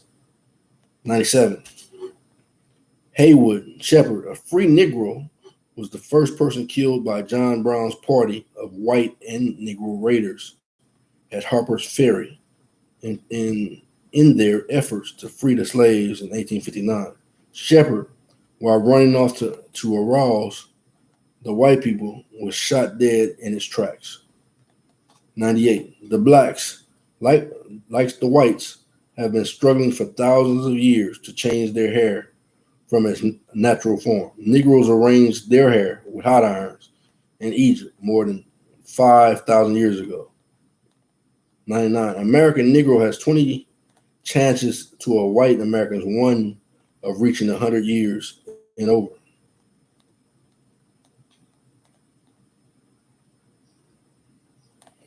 (100) Since 1460 AD or earlier, the Negroes of Seville, Spain, have been wearing in the religious procession on the Feast of Corpus Christi a white robe and a hood, strikingly like that used by the Ku Klux Klan, which operated 428 years later.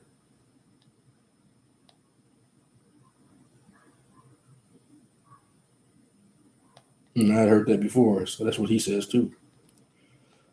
Proof. It said, in presenting proof of the 100 amazing facts about the Negro, I felt that it would not be enough to say that I had met this or that person or see this or that thing in a museum or ancient ruin. I have tried rather to give recorded proof, that is, a book in which they were mentioned. Books in foreign languages were cited only when there were no English translations at all, or such translations were poor or abridged.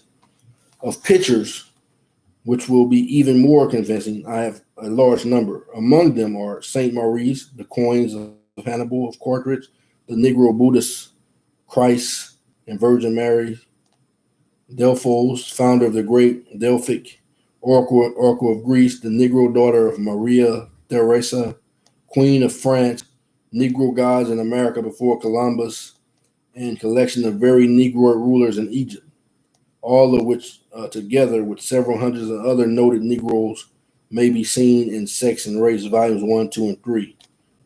Answers to quiz 1.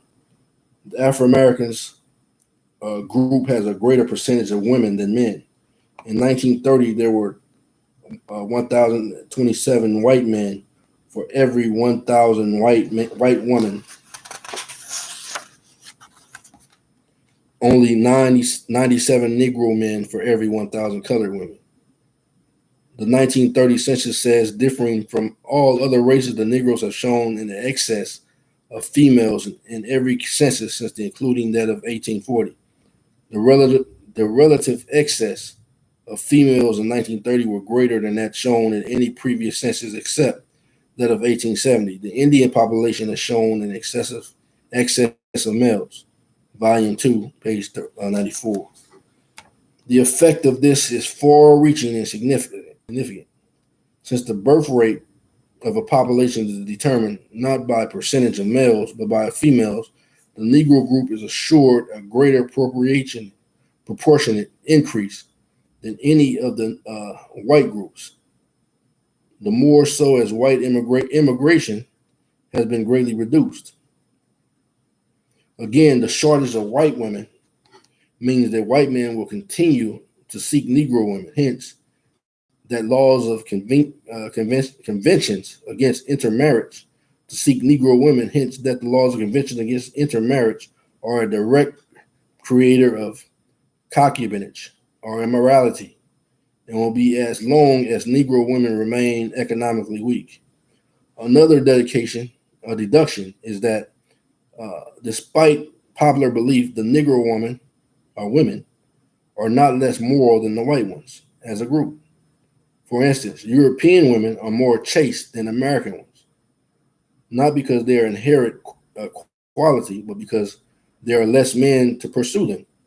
Like the Afro-American, the European nation has an excess of females.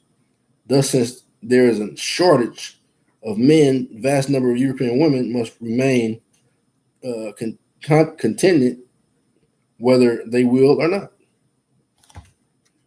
The actual fact, according to the latest official report, is that the native white woman, as a whole, were less moral than the Negro or the foreign-born white woman. Among the 8 offenses in which the native white woman, led all the other groups are fornication and prostitution, keeping house, of ill fame, and adultery. Bureau of Census Prisoners, 1923, page 68. The very high Negro infant death rate assessed the high Negro birth rate. Large numbers of bleached out Negroes also drift away annually into the white group. But the Afro-Americans, having the advantage of this high percentage of women, the theory that the Negro race in the United States will disappear in a century is entirely without foundation. 2. In 1836, the Negro wife of Osceola, a Seminole chief Indian Negro descent, was seized as a slave. Osceola, a revenge, ambushed, killed, and scalped U.S. General Thompson and 3 other white men. Thus began the Second Seminole War. Osceola says J.R. Giddings visited 4th king in company with his wife and a few friends for the purpose of trading. Mr. Thompson, the agent, was present, and while engaged in business, the wife of Scola was seized as a slave. Evidently, having Negro blood in her veins, the law pronounced her a slave, and as no other person could show title to her, the pirate who had got possession of her body was supposed, of course, to her the pirate. All right, Salakia. To her, let me read that again. Evidently, having Negro blood in her veins, the law pronounced her a slave, and as no other person could show title to her, the pirate who had gotten possession of her body was supposed, of course, to be her owner. Oscello became frantic with rage. From that moment when this outrage was committed, the Florida War may be regarded as commenced. The trusted Negro guide who deliberately led Colonel Dade into the trap where he and all his men, save 4, were massacred is Louis Pacheco, The Exile of Florida, page 98, 101, 106, and 114. For further details of the campaign, the number of men engaged and killed, see J.T. Sprague, The Florida War, New York, 1848. In the part of Colorado settled by Mexico, marriage between white and black is legal. And that's settled by the United States, it is a crime. The general laws of Colorado provide all marriages between Negroes and mulattoes of either sex and white persons are declared absolutely void, provided that nothing in this section shall be construed as to prevent, we're on page 25 now, people in that state of the states acquired from Mexico and from marrying according to the custom of the country. All right.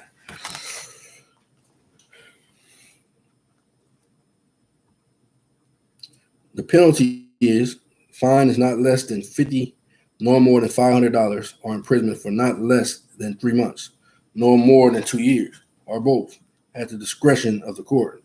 Chapter 63, 1736, Section 2, and 1737, Section 3, 1877. 4. Phoebe Francis. She was the daughter of Black Sam Francis. Okay, let me go. Lack of time. Let me try to move on. See some more. All right, it says ancient civilizations. This is on page 28. Persia was originally dominated by a Negro people known as the Elamites. Delafoy, a Frenchman, the principal excavator of Susa, the ancient Negro capital, says, I shall attempt to show in what distant antiquity remounts the establishment of the Negroes upon the left bank of the Tigris and the constitution of the Susan monarchy. All right, let's see. Then you skip on down. It says, that is to say, Chaldea, the land from which Abraham came, was conquered by these Negroes. Delafoy adds, the Greeks themselves, to have known these two Susian races, have not their old poets given the direct descendants of Memnon, the legendary Susan hero who perished under the walls of Troy, a Negro father, Titan, and a white mountain woman, mother, Kesia. Do they not say that Memnon commanded an army of black and white regiments at the siege of Troy? Let's see. A little further, it says the Negroes also conquered Assyria and Babylonia under their leader Shishak and Tyrake or Taharaka, both of whom are mentioned in the Bible. Some of the Phoenicians ruled as Tabnet of his famous son Ashmanazar II. were pure Negroes as their portrait in Le Show. Okay, let me go on down.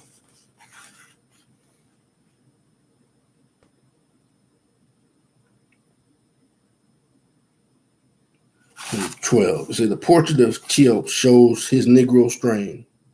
In the Ethiopian Hall of the Old Boston Museums, I saw 1924 a bust with the inscription Negro Princes of the Cheops family.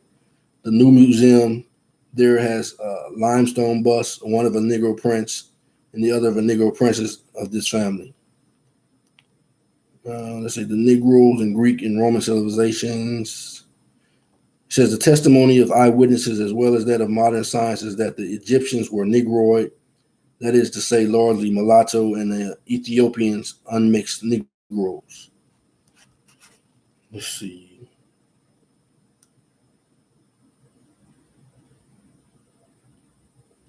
Herodotus 44, 425 BC very distinctly says that the Egyptians had black skin and woolly hair.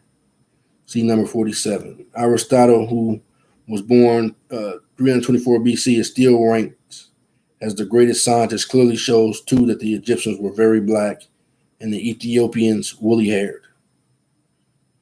Let's see. 13. Herodotus says that the visit to Egypt, the priest afterwards recited to me from a book of the names of 330 sovereigns, successors of Memes. In this continued series, 18 were Ethiopians.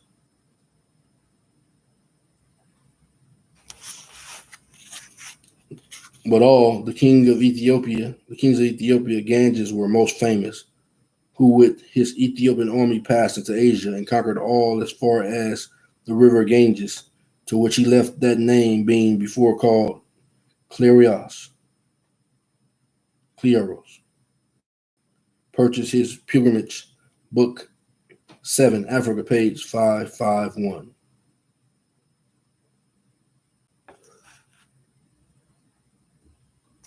Let's go.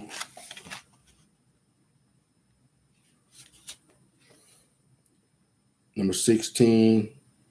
This is on the presence of the Negro of America before Columbus. C.C. Marquez says the Negro type is seen in most ancient Mexican sculptures.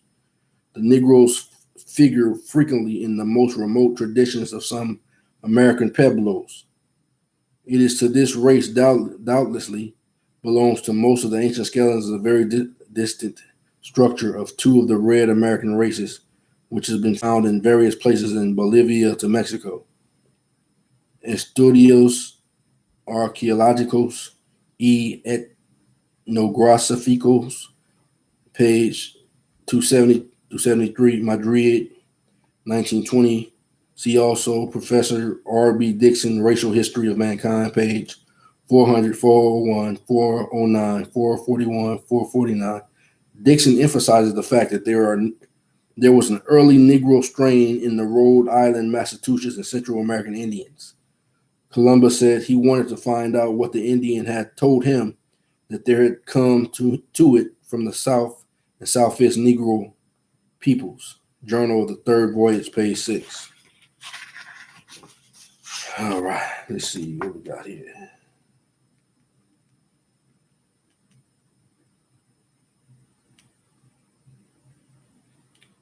I'm on page 30 now, and I'm in section 16. I'm going to start where it says, the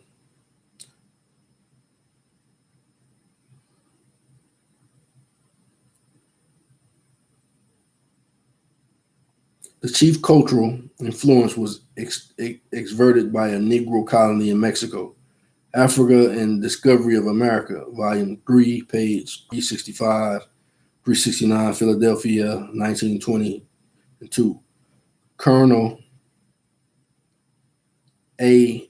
Bragine says that he saw in Ecuador a statuette of a Negro that is at least 20,000 years old. He adds, hitherto, the ethnologists imagined that the Negro appeared in the New World only during our own epoch, when they were imported as slaves.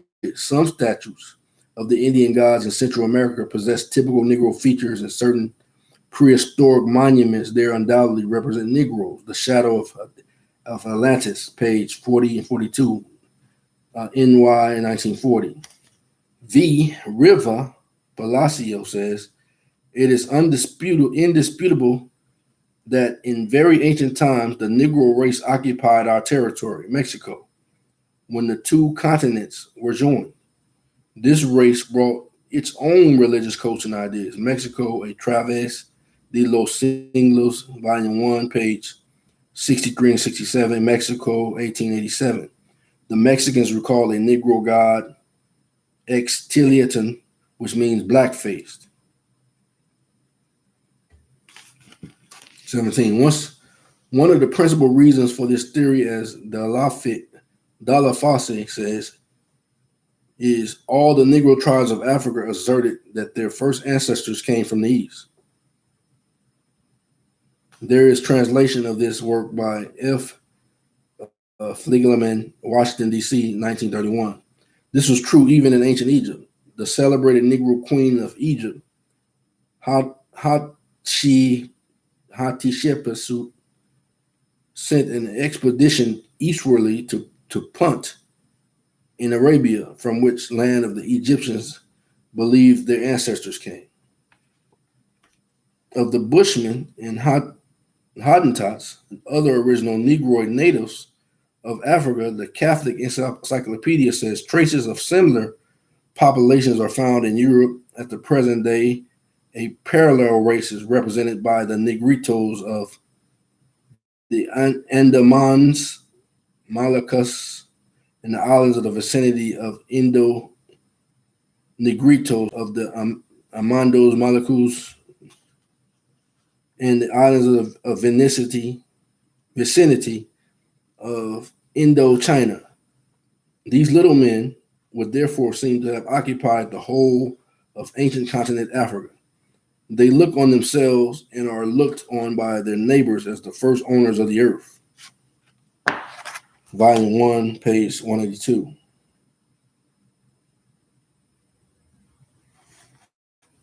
Let's see. On to page 31.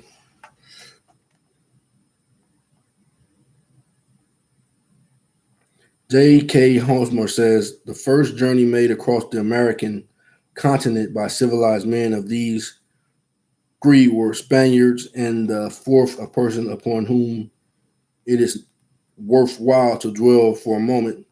He was a Negro, the first of his race to reach the valley, contemporarily with the earliest Europeans. Of Estevanico's expedition to Arizona and New Mexico, he says, Fray Marcos sent the Negro forward as better fitted than anyone to prepare the way. A Short History of the Mississippi Valley, page 25-27, Boston, 1901.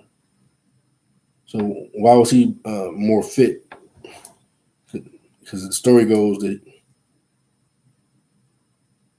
the people that was already here could understand him. Let's see. 26. Consult M. Henson on account. A Negro at the North Pole. All right, let's see. Trying to get through this so this tape won't go so long. Let's see, 29. Jews and Ethiopians. The Quran reads, and he, Moses, drew forth his hand out of his bosom and beheld it. It appeared white unto the spectators.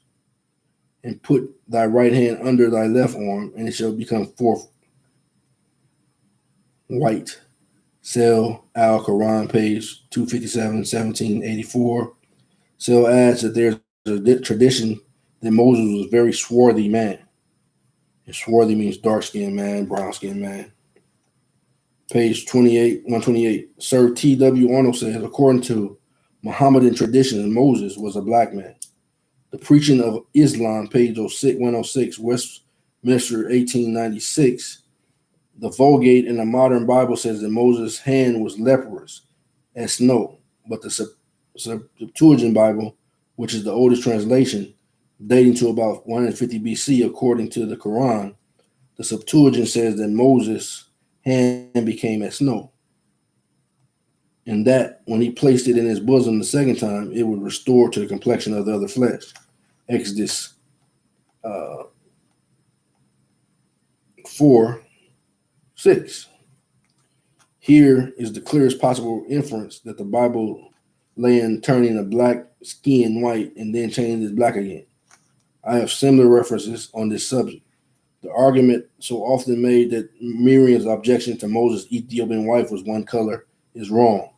There was no color prejudice then. Besides, the Jews at that time were also colored. Miriam's objection must have been a national or tribal one. So if you would allow me to interject just for a moment, I was watching earlier. This is my first time. Well, maybe the first time I paid attention to it, and I was watching that movie, Batman versus Superman. And at the end, Lex Luthor made a comment.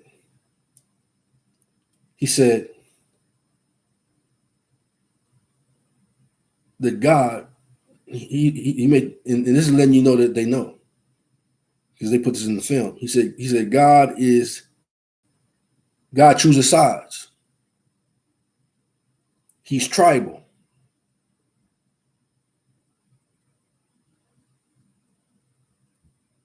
Which basically says the same thing the scripture says. He said, "You're the only nation I've known, Israel."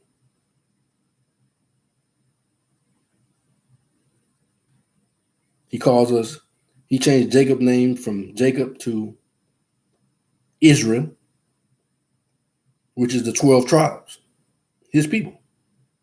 And they said that actually in that movie, and I recollected on it right now. That's why I interjected. So let me carry on.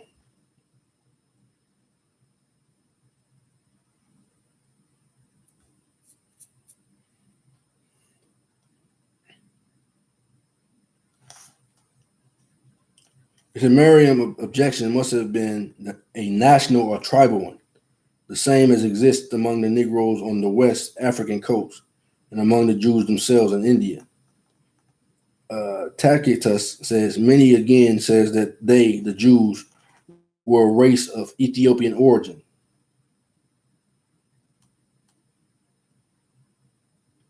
Book 5, chapter 2. Retzel says the entire Semitic and Hamitic population of Africa was a mulatto character, which extends to the Semites outside of Africa. History of Mankind, Volume 2, page 246. F. Fishberg, a leading Jewish authority, says, contrary to general accepted theory that they, the Jews, have maintained their racial purity for centuries, research by modern anthropological methods have shown that the physical type of the Jews bear a striking resemblance to the ethnic types encountered in the indigenous races and peoples among whom they happen to live. North Africa, African Jews, page 1, New York, 1906, that is to say that in the black man's land, the Jew is black. In the brown man's land, the black man's land, the Jew is black. In the brown man's land, brown, and in the white man's land, white, etc. Fishberg gives abundant illustration of this by picture. For the Negro Jew, see his book, The Jew. Well, if I must interject, I can't say I'm a scholar, but I know I'm an Israelite. And I found too much information to let you know that by bloodline, that's not true. Right there. I'm not going to say that this man is wrong. However they put this book in, that's not my agenda. But I have to speak up on that one because I've seen some information to prove that by bloodline, that's not true. All right, so let me move on.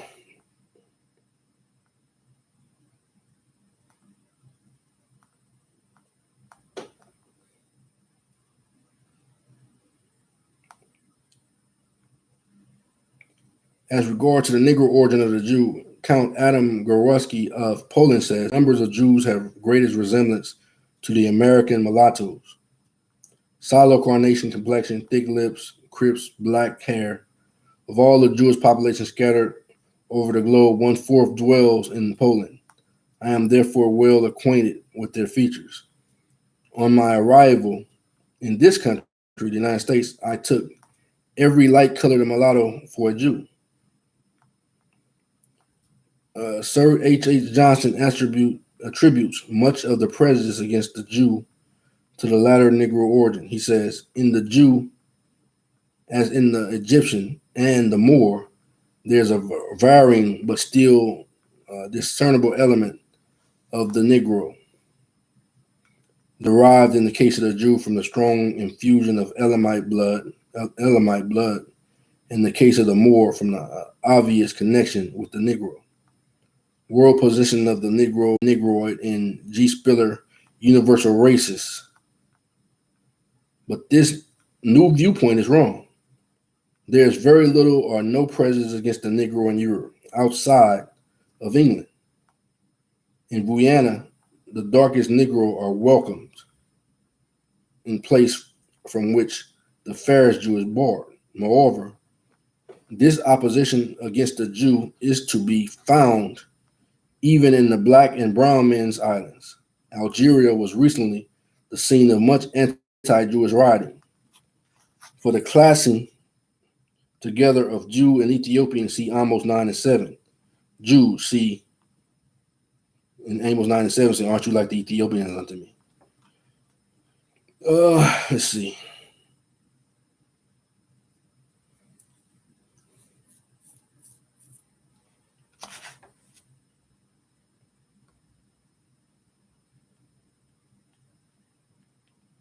It says, Fishburne says the Falasha Jews, they are the Negro type, the large lips, the procrastinesium, frizzly hair, all point to the Negro origin. The Jew, page 147. I have seen the Falashas and the Abyssinia and the Negro Jews in Egypt and Sudan, West Africa as black Jews also.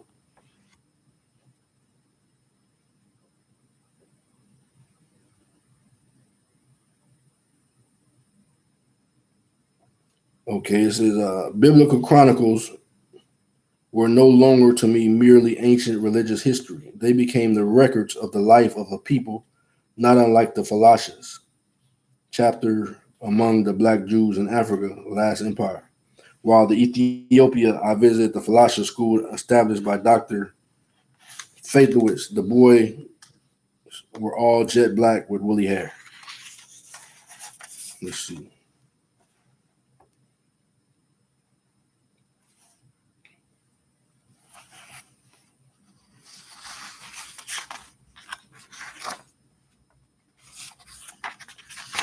And let's see what page. This is page 39. See what it's saying there. I'm kind of skipping along now so I can finish it. So because time is right. Let's see here. This page 38. Let's go here. It said the blacks, however, have left two ineffecable imprints in Europe.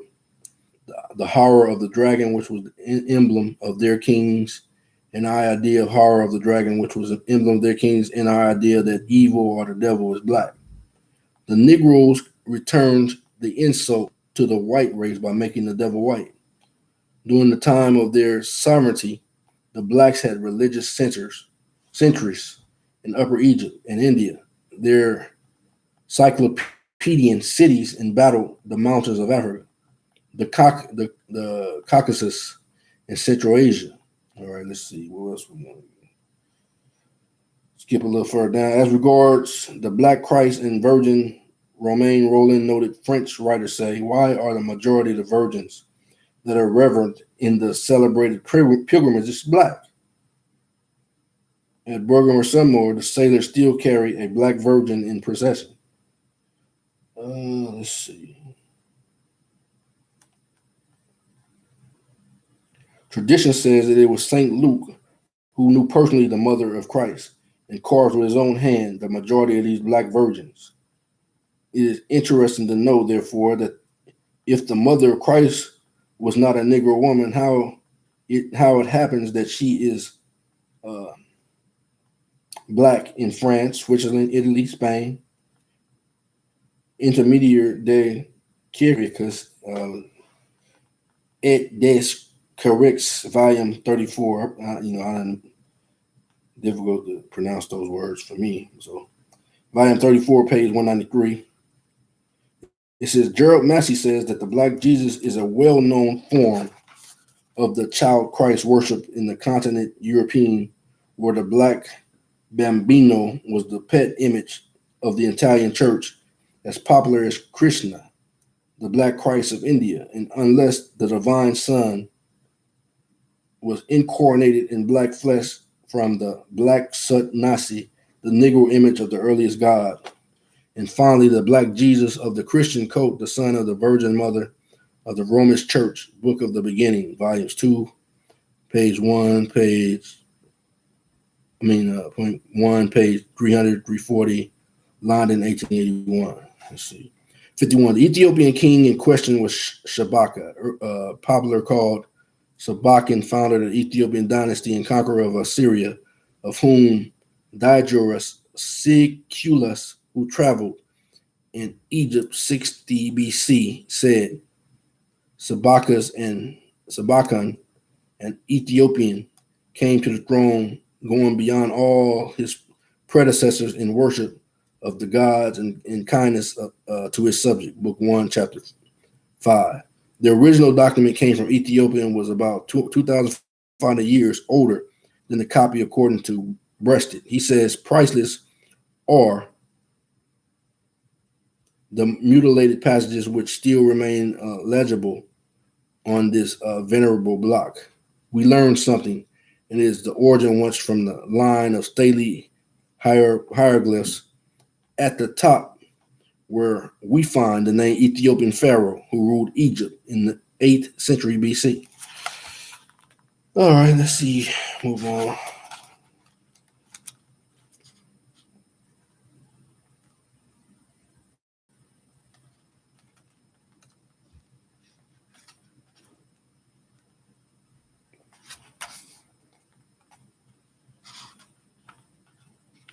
It says, let me just go get this quote here. There are no authentic portraits of the earlier popes. Such drawings of them as exist are all modeled to resemble that of St. Peter's, which, like that of Christ, is apocryphal. There are real portraits of the Roman emperors, however, in that of the Septimus Severus, who was an African, and one can perceive Negroid traits. On my second visit to the catacombs of San Calixto with a party of colored people, the guide took us aside from the white tourists and showed us the tomb of Malachidas, explaining that, like us, he was African. Most of the leading fathers of the early Christian church were Africans. Let's see. Order Adoration by Hands, this is number 53, page 40. Adoration by Hans Baldung, German painter, shows Saint Maurice as a very black Negro with German eagle on his head. Let's see.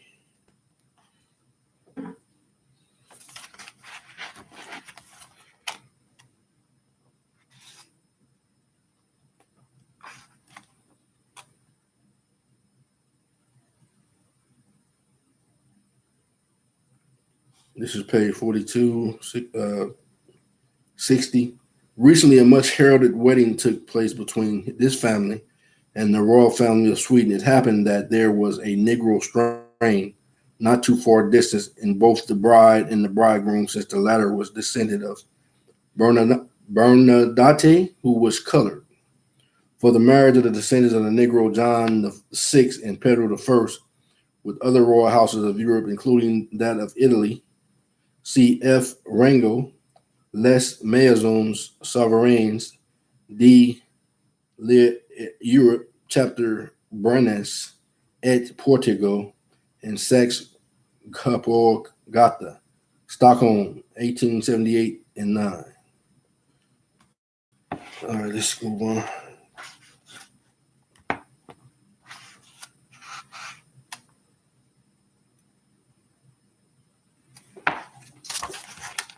It says, let's see, almost finished. This is page 50, number 99.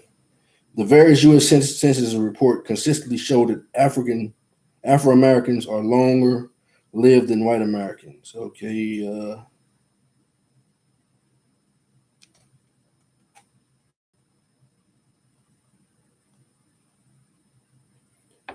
Page 51. It says, speaking of the parade of the Negro Brotherhood of Seville, Spain, in 1926, Arthur Schomburg, curator of the Carnegie Library, West 135th Street, New York City, says it was only human to wish to examine the garments of the Brotherhood of the Negroes after observing the similarity of the white robes of the cows used by the Ku Klux Klan of our country. To all appearances, the American organization copied the dress of those believers in Christ.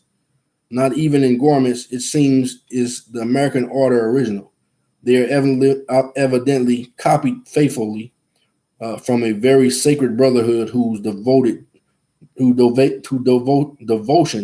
won them love and gratitude of the Spanish people, from king to peasant, pontiff to believer.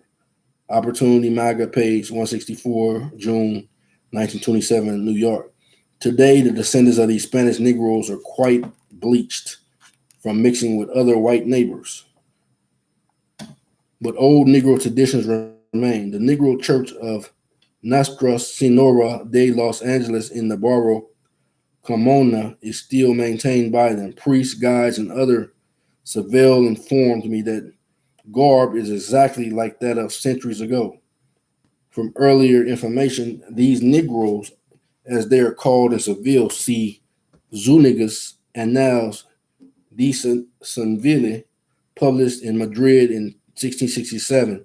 Later, the Negroes rose to a position of prominence and had a count after whom of the streets is still named. If the originators of the Ku Klux Klan did not copy the garbs of these Negroes, then the coincidence is really amazing. Picture below a parade of Seville Negroes order. For additional data, see all these facts. See 3 volumes in Section Race. So they say these are so-called Negroes, the original wearers of what the Ku Klux Klan wears today.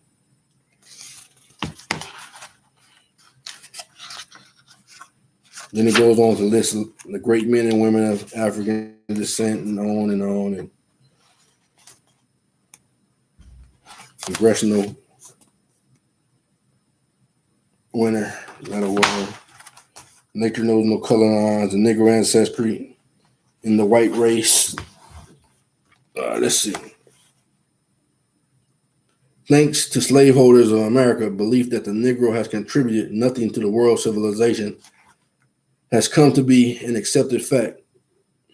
Great white scientists and even Negro scholars are among those who accept this myth without question.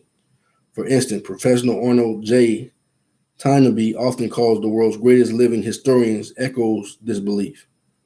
In his 6-volume work, A Study of History, published to 1934 to 1939, he says, volume 1, page 233 to 238. When we classify mankind by color, the only one of the primary races which has not made a creative contribution to any of our 21 civilizations is the black race. With the first 600 years, the black race has not helped create any civilization. A most astounding statement from a master of history. And it carries great weight because Professor Tynaby is a sincere opponent of a race prejudice. However, there are mountains of evidence to disprove him. This evidence is scattered in thousands of ancient books and may be seen in old paintings and sculptures, also in more recent books, of which very little is said or heard. But now, J.A. Rogers, who has been collecting these facts for nearly 40 years, has woven them together with pictures into a connected story entitled Nature Knows No Color Line, the Negro Ancestry of the White Race. Starting with the ancient Egypt and coming down through the Greece and Rome, this book shows that Negro has contributed especially to Western European civilization, to the present. For instance, there were the Moors who invaded Europe in 711 AD and were the dominant powers there for the next 500 years. Writings and paintings of those show them a jet black and with woolly hair. The Moors gave Europe one of its finest civilizations and rescued it from the Dark Ages. Not only have the Negroes contributed science and art to Europe, but since they were once dominant, their blood entered into that of the white and were ancestors of Europeans' leading families, including royal ones from Italy to Scandinavia. All right.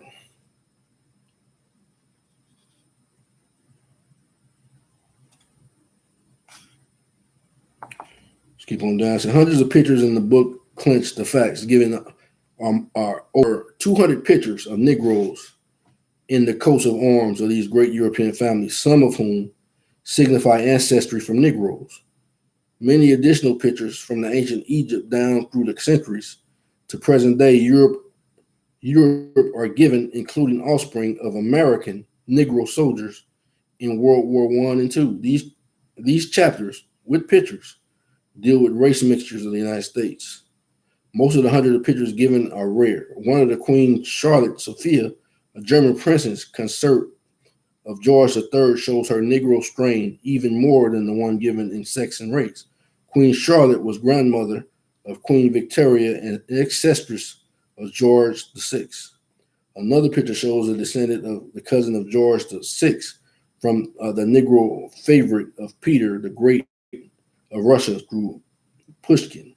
Negroes who appear in the coats of arms of Europeans cities are also reproduced. Among them are Black Madonnans and one of St. Peter, founder of the Catholic Church, who is shown as a jet black and described as being a Negro.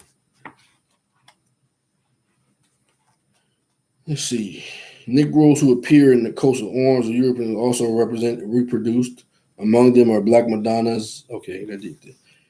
It can possibly be said that never before has so many rare facts, so many rare pictures of the buried in the present day history of the mixing of whites and blacks even ever been represented. And because of the incredulity with which many incredulity, let me read that word right, I can do better than that. And because of the incredulity with which many will receive this book, sources include the page of the book are given. All is told in simple language that everyone can understand. There's a photo.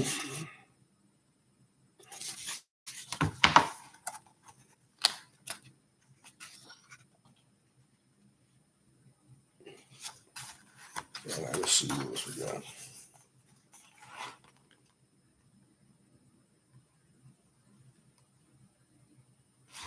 Another picture.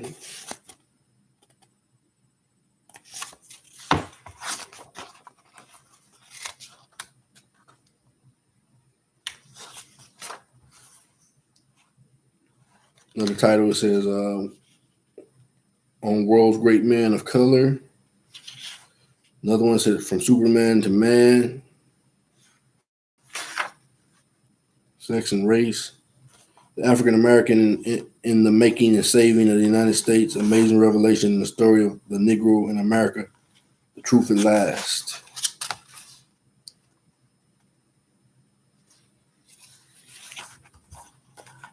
Did you know that Africa and its people brought to the New World did most of the early building of the United States?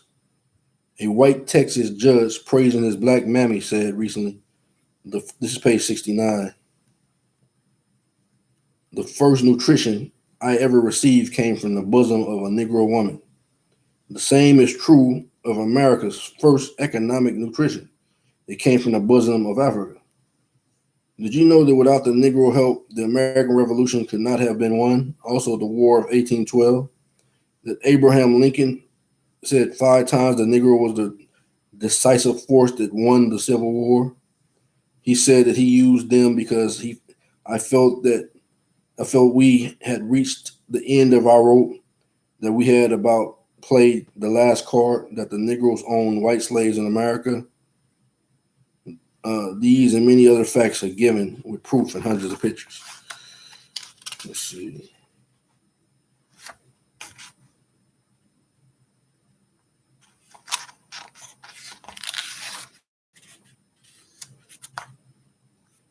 And then right here, this says New York Times, Monday, July 1st, 1940.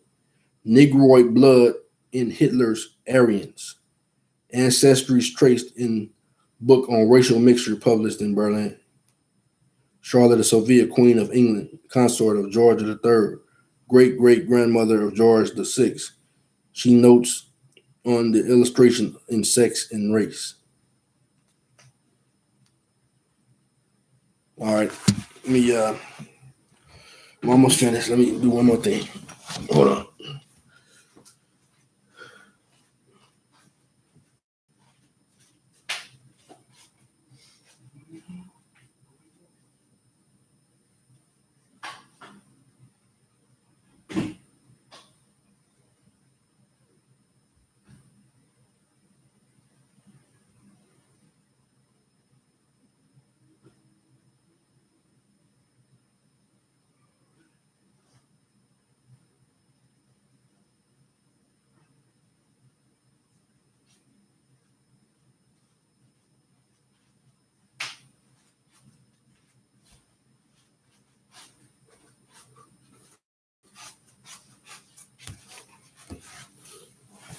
All right, I'm back.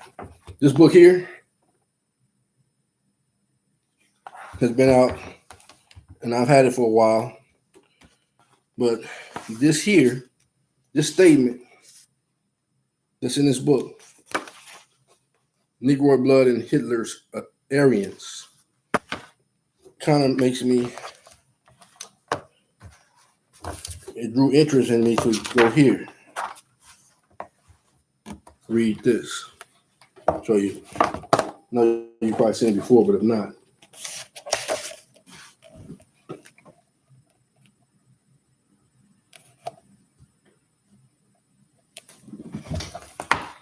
Read a little bit from that and then we'll wrap it up. It says orientation, Jude Lifton. He calls Ashkenazis bastards. And he calls the Jews, the true Jews, Orientalians, Nigers. Let me read a little bit. It says Goebbels and Hitler personally appraised a new German movie when the Führer complained that the film espousing the Nazi line were too scarce. It says in one segment of the Nazi instrumentation film, Right, the genetic heritage of the Jew is purportedly traced to the Oriental Negro Near Asian and Hamitic peoples. Hence, the film concludes the Jew is a bastard. Below the villainous title character of Jude Sus, a violently anti-Semitic melodrama, spin seems with his crony Rabbi Lohui. And for anybody that would get upset about this, I didn't write this book. So you would have to go to Time Life, whoever wrote Time Life, and talk to them about it. I'm just reading what's in it.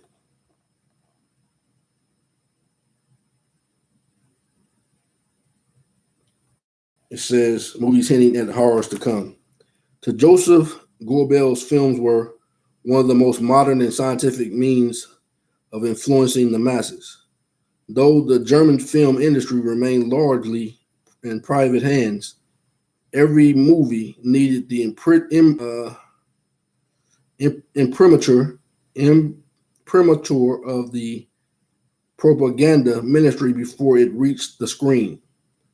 The Goebbels became notorious for meddling with the scripts, directors, and actors in 1938. He set movie studios to work producing anti-Jewish films.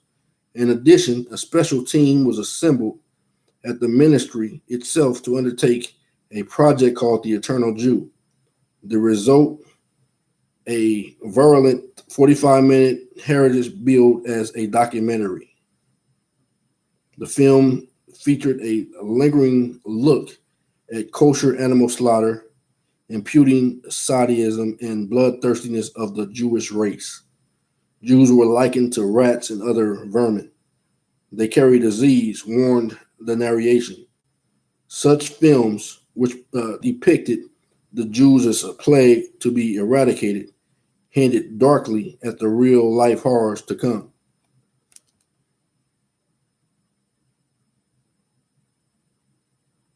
Like that's some strong statements, but like I said, I didn't make them. I just read this here from this book. And based on this book here, 100 Amazing Facts, it basically supports what Hitler had said. Then I don't see that in this book, or I haven't reached that point where I found it yet, where he basically quoted that the Americans are holding God, God as Jews, the Negro. If I find it, I'll bring it back. But he does say that the true Jews are the Negroes, so-called Negroes. And then he said the Ashkenazis were bastards.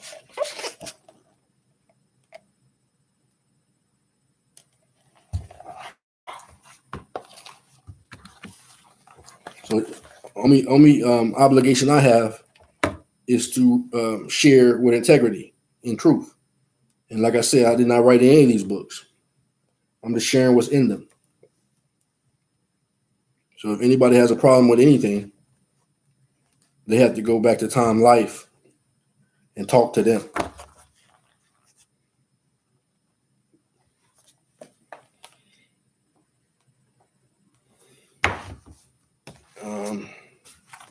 Let me see. I don't think I told you what page that was.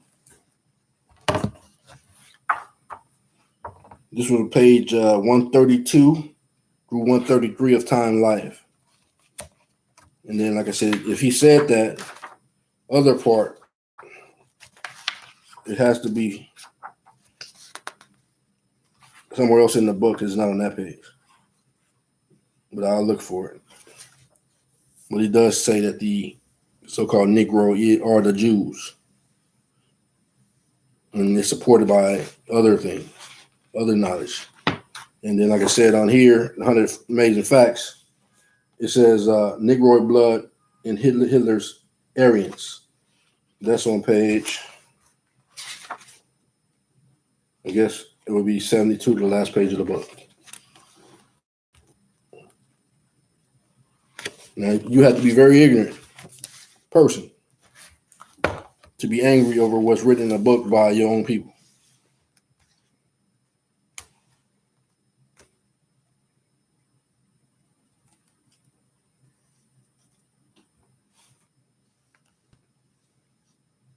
So, till next time, shalom.